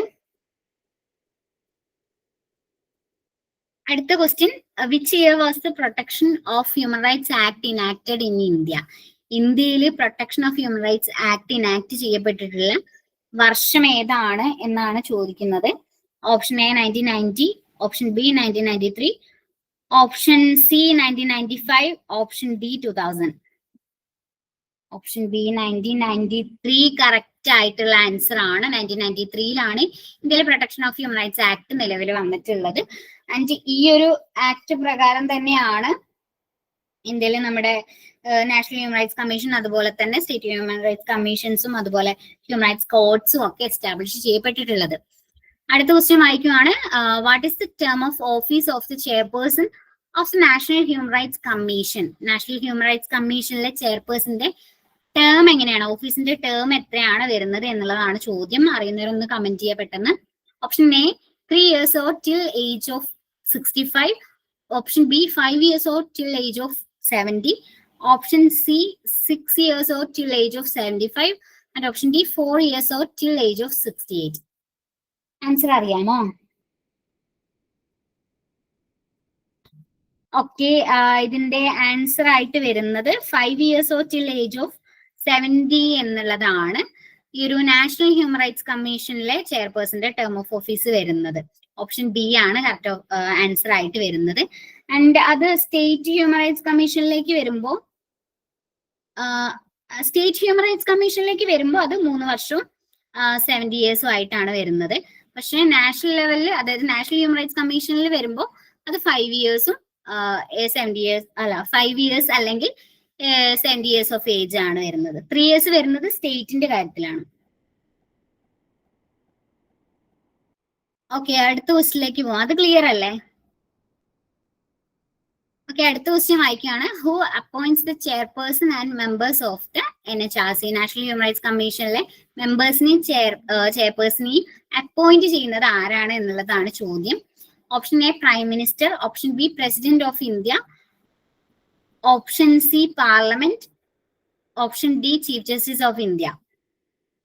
Yes, option B correct answer ആണ്. പ്രസിഡന്റ് ഓഫ് ഇന്ത്യ ആണ് നാഷണൽ ഹ്യൂമൻ റൈറ്റ്സ് കമ്മീഷനിലെ ചെയർപേഴ്സണെയും അതുപോലെ തന്നെ മെമ്പേഴ്സിനെയും അപ്പോയിന്റ് ചെയ്യുന്നത്. ആൻഡ് ഓക്കെ, അപ്പൊ അടുത്ത ക്വസ്റ്റ്യനിലേക്ക് പോവാം. And 52 question, who appoints chairperson and members of state human rights commission? State human rights കമ്മീഷനിലെ ആണെങ്കിൽ ആരാണ് അപ്പോയിന്റ് ചെയ്യുന്നത് എന്നുള്ളതാണ് ചോദ്യം. Option A chief minister, option B president of India, option C governor of the state, option D state legislative assembly speaker. അസംബ്ലിയിൽ speaker ആണോ അതോ governor ആണോ പ്രസിഡന്റ് ഓഫ് ഇന്ത്യ ആണോ ചീഫ് മിനിസ്റ്റർ ആണോ? ഓപ്ഷൻ സി കറക്റ്റ് ആൻസർ ആണ്. State human rights commission ആണെങ്കിൽ ഗവർണറും അതോടൊപ്പം നാഷണൽ ഹ്യൂമൻ റൈറ്റ്സ് കമ്മീഷൻ ആണെങ്കിൽ പ്രസിഡന്റ് ഓഫ് ഇന്ത്യ ആണ് ഇത്തരത്തിൽ ഹ്യൂമൻ റൈറ്റ്സ് കമ്മീഷനിലെ ചെയർപേഴ്സണെയും മെമ്പേഴ്സിനെയും ഒക്കെ നിയമിക്കുന്നത്. അടുത്ത question, the national human rights commission has powers equivalent to which of the following? താഴെ പറയുന്നവയിൽ ഏതുമായിട്ട് അല്ലെങ്കിൽ ഏത് ജുഡീഷ്യൽ ബോഡിയോ ആയിട്ടാണ് ഇക്വാലന്റ് ആയിട്ടാണ് NHRCയുടെ പവേഴ്സ് വരുന്നത് എന്നുള്ളതാണ് ചോദ്യം.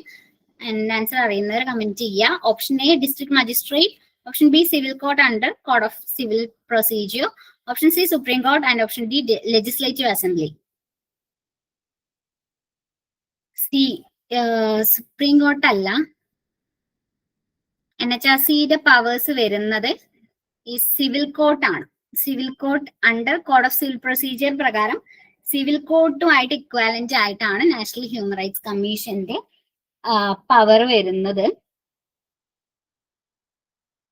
ആൻഡ് അടുത്ത question, who as the first chairperson of the national commission for women? National commission for വുമന്റെ ആദ്യത്തെ ചെയർപേഴ്സൺ ആരാണ് എന്നുള്ളതാണ് ചോദ്യം. Option A Girija Vyas, option B Rekha Sharma, option C Jayanti Patnaik, option D Purnima Advani. Yes, option C correct answer ആണ്. ജയന്തി പട്നായിക് ആണ് ഇത്തരത്തില് ആദ്യത്തെ നാഷണൽ കമ്മീഷൻ ഫോർ വുമന്റെ ചെയർപേഴ്സൺ ആയിട്ട് ഉണ്ടായിരുന്നത്. അടുത്ത question, the Kerala women's commission was established in the year? Kerala women's commission establish ചെയ്യപ്പെട്ടിട്ടുള്ള ഇയർ ആണ്. ആൻസർ അറിയാമോ? Option A 1990, option B 1992, option C 1994 and option D 1996. Correct answer വരുന്നത് ഓപ്ഷൻ ഡി ആണ്. 1996 Kerala women's commission establish ചെയ്യപ്പെട്ടിട്ടുള്ളത്. അടുത്ത question, which of the following is not an objective of the national commission for women? National commission for വുമന്റെ objective അല്ലാത്തത് ഏതാണ് എന്നുള്ളതാണ്. 4 options പറയാം. Option A review legal safeguards for woman, option B take up complaints on women's rights violations, and option C conduct research on issues related to women, and option D implement all welfare schemes for women directly. ഏതാണ് answer? Yes, option D correct ആണ്. കാരണം ഇത്തരത്തില് സ്ത്രീകളായിട്ട് related ആയിട്ടുള്ള legal safe guards review ചെയ്യുക എന്നുള്ളത് national commission for വുമന്റെ ഒരു objective ആണ്. അതോടൊപ്പം തന്നെ കംപ്ലൈൻസുമായിട്ട് ഡീൽ ചെയ്യുക, അതോടൊപ്പം റിസർച്ചേഴ്സ് കണ്ടക്ട് ചെയ്യുക തുടങ്ങിയിട്ടുള്ളവയൊക്കെ ഇത്തരത്തിൽ ഈ ഒരു കമ്മീഷന്റെ ഒബ്ജക്റ്റീവ് ആണ്. എന്നാൽ വെൽഫെയർ സ്കീംസ് ഡയറക്ട്ലി ഇംപ്ലിമെന്റ് ചെയ്യുക, ആ ഡയറക്ട്ലി എന്നുള്ള ഒരു ടേം വഴി നമുക്ക് ആ ഒരു ഓപ്ഷനിലേക്ക് എത്താവുന്നതാണ്. ആ ഒരു ഇത്തരത്തിൽ വെൽഫെയർ സ്കീംസ് ഇംപ്ലിമെന്റ് ചെയ്യാനുള്ള ഒരു പവർ നമ്മുടെ ഈ ഒരു കമ്മീഷന് ഉണ്ടായിരിക്കുന്നതല്ല. സോ ആൻസർ ഓപ്ഷൻ ഡി ആണ്. Implement all welfare schemes for women directly എന്നുള്ളതാണ് തെറ്റായിട്ടുള്ള ഒരു ഒബ്ജക്റ്റീവ്. അടുത്ത question, the rights of persons with disabilities act of 2016 replaced which earlier law? മുന്നേ ഉണ്ടായിരുന്ന ഏത് നിയമത്തെയാണ് ഈ ഒരു ആക്ട് റീപ്ലേസ് ചെയ്തിട്ടുള്ളത്? എനിക്ക് തോന്നുന്നു നമ്മൾ ഇതേ ഒരു ക്വസ്റ്റ്യൻ ഇതിനു മുന്നേ പാസ് ചെയ്ത് പോയിട്ടുണ്ട്. ഈ ഒരു ആൻസർ വരുന്നത് ആൻസർ അറിയുന്നവരൊന്ന് കമന്റ് ചെയ്യുക. The option A the rehabilitation act of 1990, option B the equal opportunities act of 2000, option C the person with disabilities act of 1995 and option D the handicapped persons act of 1985. ഏതാണ് answer? Okay, ഇതിന്റെ answer വരുന്നത് option C ആണ്. The persons with disabilities equal opportunities protection of rights and full participation act of 1995 replace ചെയ്തുകൊണ്ടാണ് the rights of person with disabilities act of 2016 നിലവിൽ വന്നിട്ടുള്ളത്. നമ്മൾ statement question ഈ ഒരു സെയിം ആക്ടുമായിട്ട് റിലേറ്റഡ് ആയിട്ട് കുറച്ച് മുന്നേ നോക്കിയിട്ടുണ്ടായിരുന്നു. ആൻഡ് അടുത്ത question, under the Consumer Protection Act of 2019, the District Commission has jurisdiction act to the value of. നമ്മുടെ കൺസ്യൂമർ പ്രൊട്ടക്ഷൻ ആക്ടില് നമ്മുടെ ഒരു ഡിസ്ട്രിക്ട് കമ്മീഷൻ അതുപോലെ സ്റ്റേറ്റ് കമ്മീഷനും നാഷണൽ കമ്മീഷനും ഒക്കെ ഒരു ജൂറിസ്ഡിക്ഷൻ, ഒരു വാല്യൂ, അതായത് ഈ ഒരു കംപ്ലൈന്റിന്റെ വാല്യൂ നിശ്ചയിച്ചിട്ടുണ്ടായിരുന്നു. നമ്മൾ ആ ഒരു ആക്ട് പഠിച്ച സമയത്ത് അതിനെ പറ്റിയിട്ട് പറഞ്ഞിട്ടുണ്ട്. ആൻഡ് അത് ഡിസ്ട്രിക്ട് കമ്മീഷന്റെ ആ ഒരു ജൂറിസ്ഡിക്ഷൻ വരുന്നത് ഏത് വാല്യൂ വരെയാണ് എന്നുള്ളതാണ് ചോദ്യം. Option A 20 lakhs, option B 50 lakhs, option C 1 crore and option D 2 crores. Answer അറിയാമോ? 20 lakhs. 20 lakhs അല്ല. അതായത് നമ്മുടെ ഈ ഒരു 2019 അമെന്റ്മെന്റ് വന്നപ്പോ ആ ഒരു 20 lakhs എന്നുള്ളത് 50 lakhs ആയിട്ട് മാറ്റിയിട്ടുണ്ടായിരുന്നു. യെസ്, ബി കറക്റ്റ് ആൻസർ ആണ്. ബി ആണ് കറക്റ്റ് ആൻസർ വരുന്നത്. സോ ഈ ഒരു അമെന്റ്മെന്റ് അല്ലെങ്കിൽ 2019 മുന്നേ ഉണ്ടായിരുന്ന ആ ഒരു ആക്ടിൽ 20 lakhs വരെ ആയിരുന്നു ഈ ഒരു ഡിസ്ട്രിക്ട് കമ്മീഷന്റെ ജൂറിസ്ഡിക്ഷനിൽ വരുന്ന അല്ലെങ്കിൽ വാല്യൂ വരുന്നത്. ആൻഡ് അത് 50 lakhs ആയിട്ട് കൂട്ടിയിട്ടുണ്ട്. അതോടൊപ്പം സ്റ്റേറ്റിൻ്റെത് 50 lakhs to 2 crore വരെയും നാഷണൽ കമ്മീഷൻ്റെത് 2 crore ആൻഡ് എബോവ് ആണ് ഇപ്പോൾ വരുന്നത്. And അടുത്ത question, according to the section 7 of the child labour prohibition and regulation act of 1986, a child cannot work for more than. 1986 ഈ ഒരു child labour prohibition and regulation act പ്രകാരം അതിന്റെ ഒരു section 7 പ്രകാരം ഒരു കുട്ടിക്ക് എത്ര മണിക്കൂറിൽ കൂടുതലാണ് വർക്ക് ചെയ്യാൻ പാടില്ലാത്തത്, അല്ലെങ്കിൽ ആ ഒരു വർക്കിംഗ് ടൈമിന്റെ ഒരു റെഗുലേഷൻ വരുന്നത് എത്ര മണിക്കൂറിലാണ് എന്നാണ് ചോദ്യം. Option A 4 hours a day, option B 5 hours a day, option C 6 hours a day, option D 8 hours a day. Comments ഒന്നും വന്നില്ല.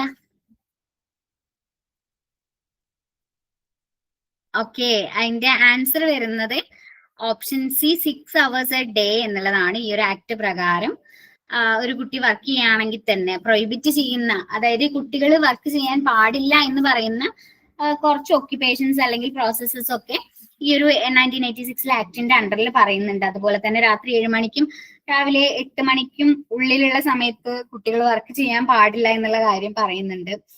ആൻഡ് ഈ ഒരു ആക്ടിൽ തന്നെ പറയുന്ന എൻഷുർ ചെയ്യുന്ന മറ്റൊരു കാര്യമാണ് 6 മണിക്കൂറിൽ കൂടുതൽ ഒരു കുട്ടിയെ കൊണ്ട് വർക്ക് ചെയ്യിക്കാൻ പാടില്ല എന്നുള്ളത്. ഓപ്ഷൻ സി ആണ് കറക്റ്റ് ആൻസർ വരുന്നത്. അടുത്ത question, under the guardians and wards act of 1890, the authority to appoint a guardian rest with. ഈ ഒരു ആക്ട് പ്രകാരം, അതായത് the guardians and wards act പ്രകാരം ഗാർഡിയനെ അപ്പോയിന്റ് ചെയ്യാനുള്ള അതോറിറ്റി ആർക്കാണ് എന്നുള്ളതാണ് ചോദ്യം. Option A high court, option B family court, option C district court, option D panchayat. Answer അറിയാമോ? ഓപ്ഷൻ സി കറക്റ്റ് ആൻസർ ആണ്. ഡിസ്ട്രിക്ട് കോർട്ടിനാണ് ഇത്തരത്തിൽ ഗാർഡിയൻസ് ആൻഡ് വാർഡ്സ് ആക്ട് പ്രകാരം ഒരു ഗാർഡിയനെ അപ്പോയിന്റ് ചെയ്യാനുള്ള അതോറിറ്റി കൊടുത്തിട്ടുള്ളത്. അടുത്ത question, under Muslim personal law A natural guardian of A minor is. Muslim personal law അനുസരിച്ചിട്ട് ഒരു കുട്ടിയുടെ നാച്ചുറൽ ഗാർഡിയൻ ആരാണ് എന്നുള്ളതാണ് ചോദ്യം. Yes, option C correct answer ആണ്. ഫാദർ ആണ് ഒരു കുട്ടിയുടെ നാച്ചുറൽ ഗാർഡിയൻ ആയിട്ട് മുസ്ലിം പേഴ്സണൽ ലോ പ്രകാരം പറയുന്നത്. ദെൻ അടുത്ത question, class first hairs under the Hindu succession act include. നമ്മൾ ഹിന്ദു സക്സഷൻ ആക്ട് പഠിച്ചപ്പോൾ അതിലൊരു 4 തരം ഹെയർസിനെ പറ്റിയിട്ട് പറയുന്നുണ്ട്. ക്ലാസ് 1, അതുപോലെ ക്ലാസ് 2, ദെൻ ആക്നൈറ്റ്സ്, ദെൻ കോഗ്നൈറ്റ്സ്. സോ അതിൽ ക്ലാസ് 1 ഹെയർസ് ഇൻക്ലൂഡ് ചെയ്യുന്നത് ആരൊക്കെയാണ് എന്നുള്ളതാണ് ചോദ്യം. Option A father, brothers and sisters, and option B children, widow and mother, and option C only sons, and option D cousins and uncles. Option B correct answer ആണ്. children, widow and mother എന്നുള്ളതാണ് class first hairs ആയിട്ട് പറയുന്നത്. And class second hairs ആയിട്ടാണ് father, brothers, sisters എന്നുള്ളവരെ ഉൾക്കൊള്ളുന്നത്. Then 61st question, separation of judiciary from executive is provided in. ഏത് article പ്രകാരമാണ് ജുഡീഷ്യറിയെയും അതുപോലെ തന്നെ എക്സിക്യൂട്ടീവിനെയും സെപ്പറേറ്റ് ചെയ്യുന്നത് എന്നുള്ളതാണ് ചോദ്യം വരുന്നത്. ആൻഡ് DPSP പ്രകാരമാണ് ഇത്തരത്തിലുള്ള ഈ ഒരു ആർട്ടിക്കിൾ ഉൾക്കൊള്ളുന്നത് DPSPയിലാണ്. ആൻസർ അറിയുന്നവർ കമന്റ് ചെയ്യുക. Article 49, article 50, article 51 and article 52. Yes, option B correct answer ആണ്. ആർട്ടിക്കിൾ 50 ആണ് ജുഡീഷ്യറിയെയും അതുപോലെ തന്നെ എക്സിക്യൂട്ടീവിനെയും തമ്മിൽ സെപ്പറേറ്റ് ചെയ്തുകൊണ്ട് പറയുന്ന ഒരു ആർട്ടിക്കിൾ. ഓക്കെ, അടുത്ത ക്വസ്റ്റ്യനിലേക്ക് പോവാണ്. The prohibition of child marriage act of 2006 extends to. ആർക്കൊക്കെയാണ് ബാധകം ഈ ആക്ട് എന്നുള്ളതാണ്. Prohibition of child marriage act of 2006 ബാധകമായിട്ടുള്ളത് ആർക്കൊക്കെയാണ് എന്നുള്ളതാണ്. Option A all of India except Jammu Kashmir. Option B whole India including Renaissance of Pondicherry. And option C only rural India. And option D India and Nepal. Answer അറിയാമോ?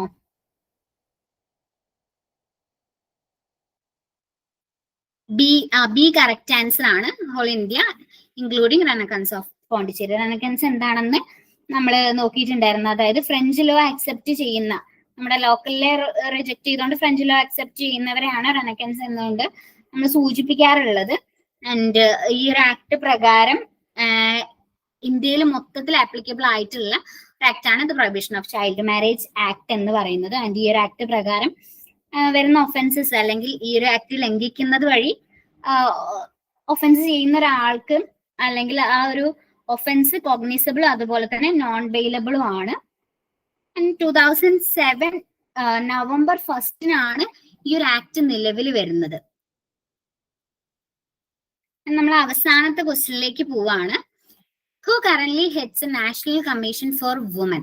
National commission for വുമന്റെ ഇപ്പോഴത്തെ head ആരാണ് എന്നുള്ളതാണ് ചോദ്യം വരുന്നത്. Option A Rekha Sharma, option B Lalitha Kumaramangalam, option C Vijaya Kishore Rahatkar and option D Smriti Irani.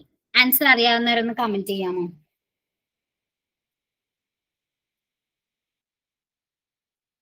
എന്തെങ്കിലും guesses ഉണ്ടോ? ആരാണ് ഇപ്പോഴത്തെ നാഷണൽ കമ്മീഷൻ ഫോർ വുമന്റെ ഹെഡ് ആയിട്ടുള്ളത്?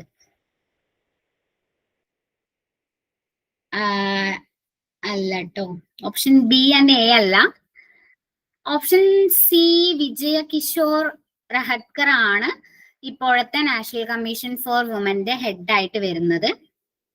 അപ്പോ ആൻസർ വരുന്നത് ഓപ്ഷൻ സി ആണ് കറക്റ്റ് ആൻസർ ആയിട്ട് വരുന്നത്. ഒക്ടോബർ 22, 2024 ഒക്ടോബർ 22 ഇത്തരത്തിൽ വിജയ കിഷോർ രഹഡ്കർ അപ്പോയിന്റ് ചെയ്യപ്പെടുന്നത്. ആൻഡ് 9ാമത്തെ ആളാണ് ഈ ഒരു പൊസിഷനിൽ വരുന്ന 9ാമത്തെ ആളാണ് വിജയ കിഷോർ രഹഡ്കർ എന്ന് പറയാൻ. സോ ഇത്രയും ക്വസ്റ്റ്യൻസ് ആണ് നമുക്ക് ഇന്ന് ഡിസ്കസ് ചെയ്യാനുള്ളത്. All the best everyone. എല്ലാവരും നന്നായിട്ട് പ്രിപ്പയർ ചെയ്യുക എക്സാമിന്. ആർക്കെങ്കിലും എന്തെങ്കിലും ഡൗട്ട്സ് ഉണ്ടോ? നമ്മൾ ഇത്രയും ഡിസ്കസ് ചെയ്ത് ഈ ഒരു 63 ക്വസ്റ്റ്യൻസിൽ ആർക്കെങ്കിലും എന്തെങ്കിലും ഡൗട്ട്സ് ഉണ്ടോ?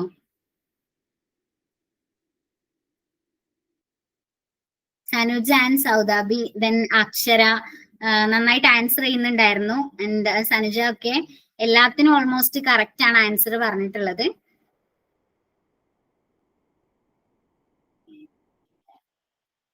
സോ നമ്മുടെ ഡിസ്കഷൻ ഇവിടെ സ്റ്റോപ്പ് ചെയ്യാം അല്ലേ? Thank you. So thanks everyone. നമ്മളിവിടെ ഈ ഒരു ഡിസ്കഷൻ ഇവിടെ സ്റ്റോപ്പ് ചെയ്യാന്ന് വിചാരിക്കുന്നു. ഡൗട്ട്സ് ഒന്നും ഇല്ലല്ലോ അല്ലേ?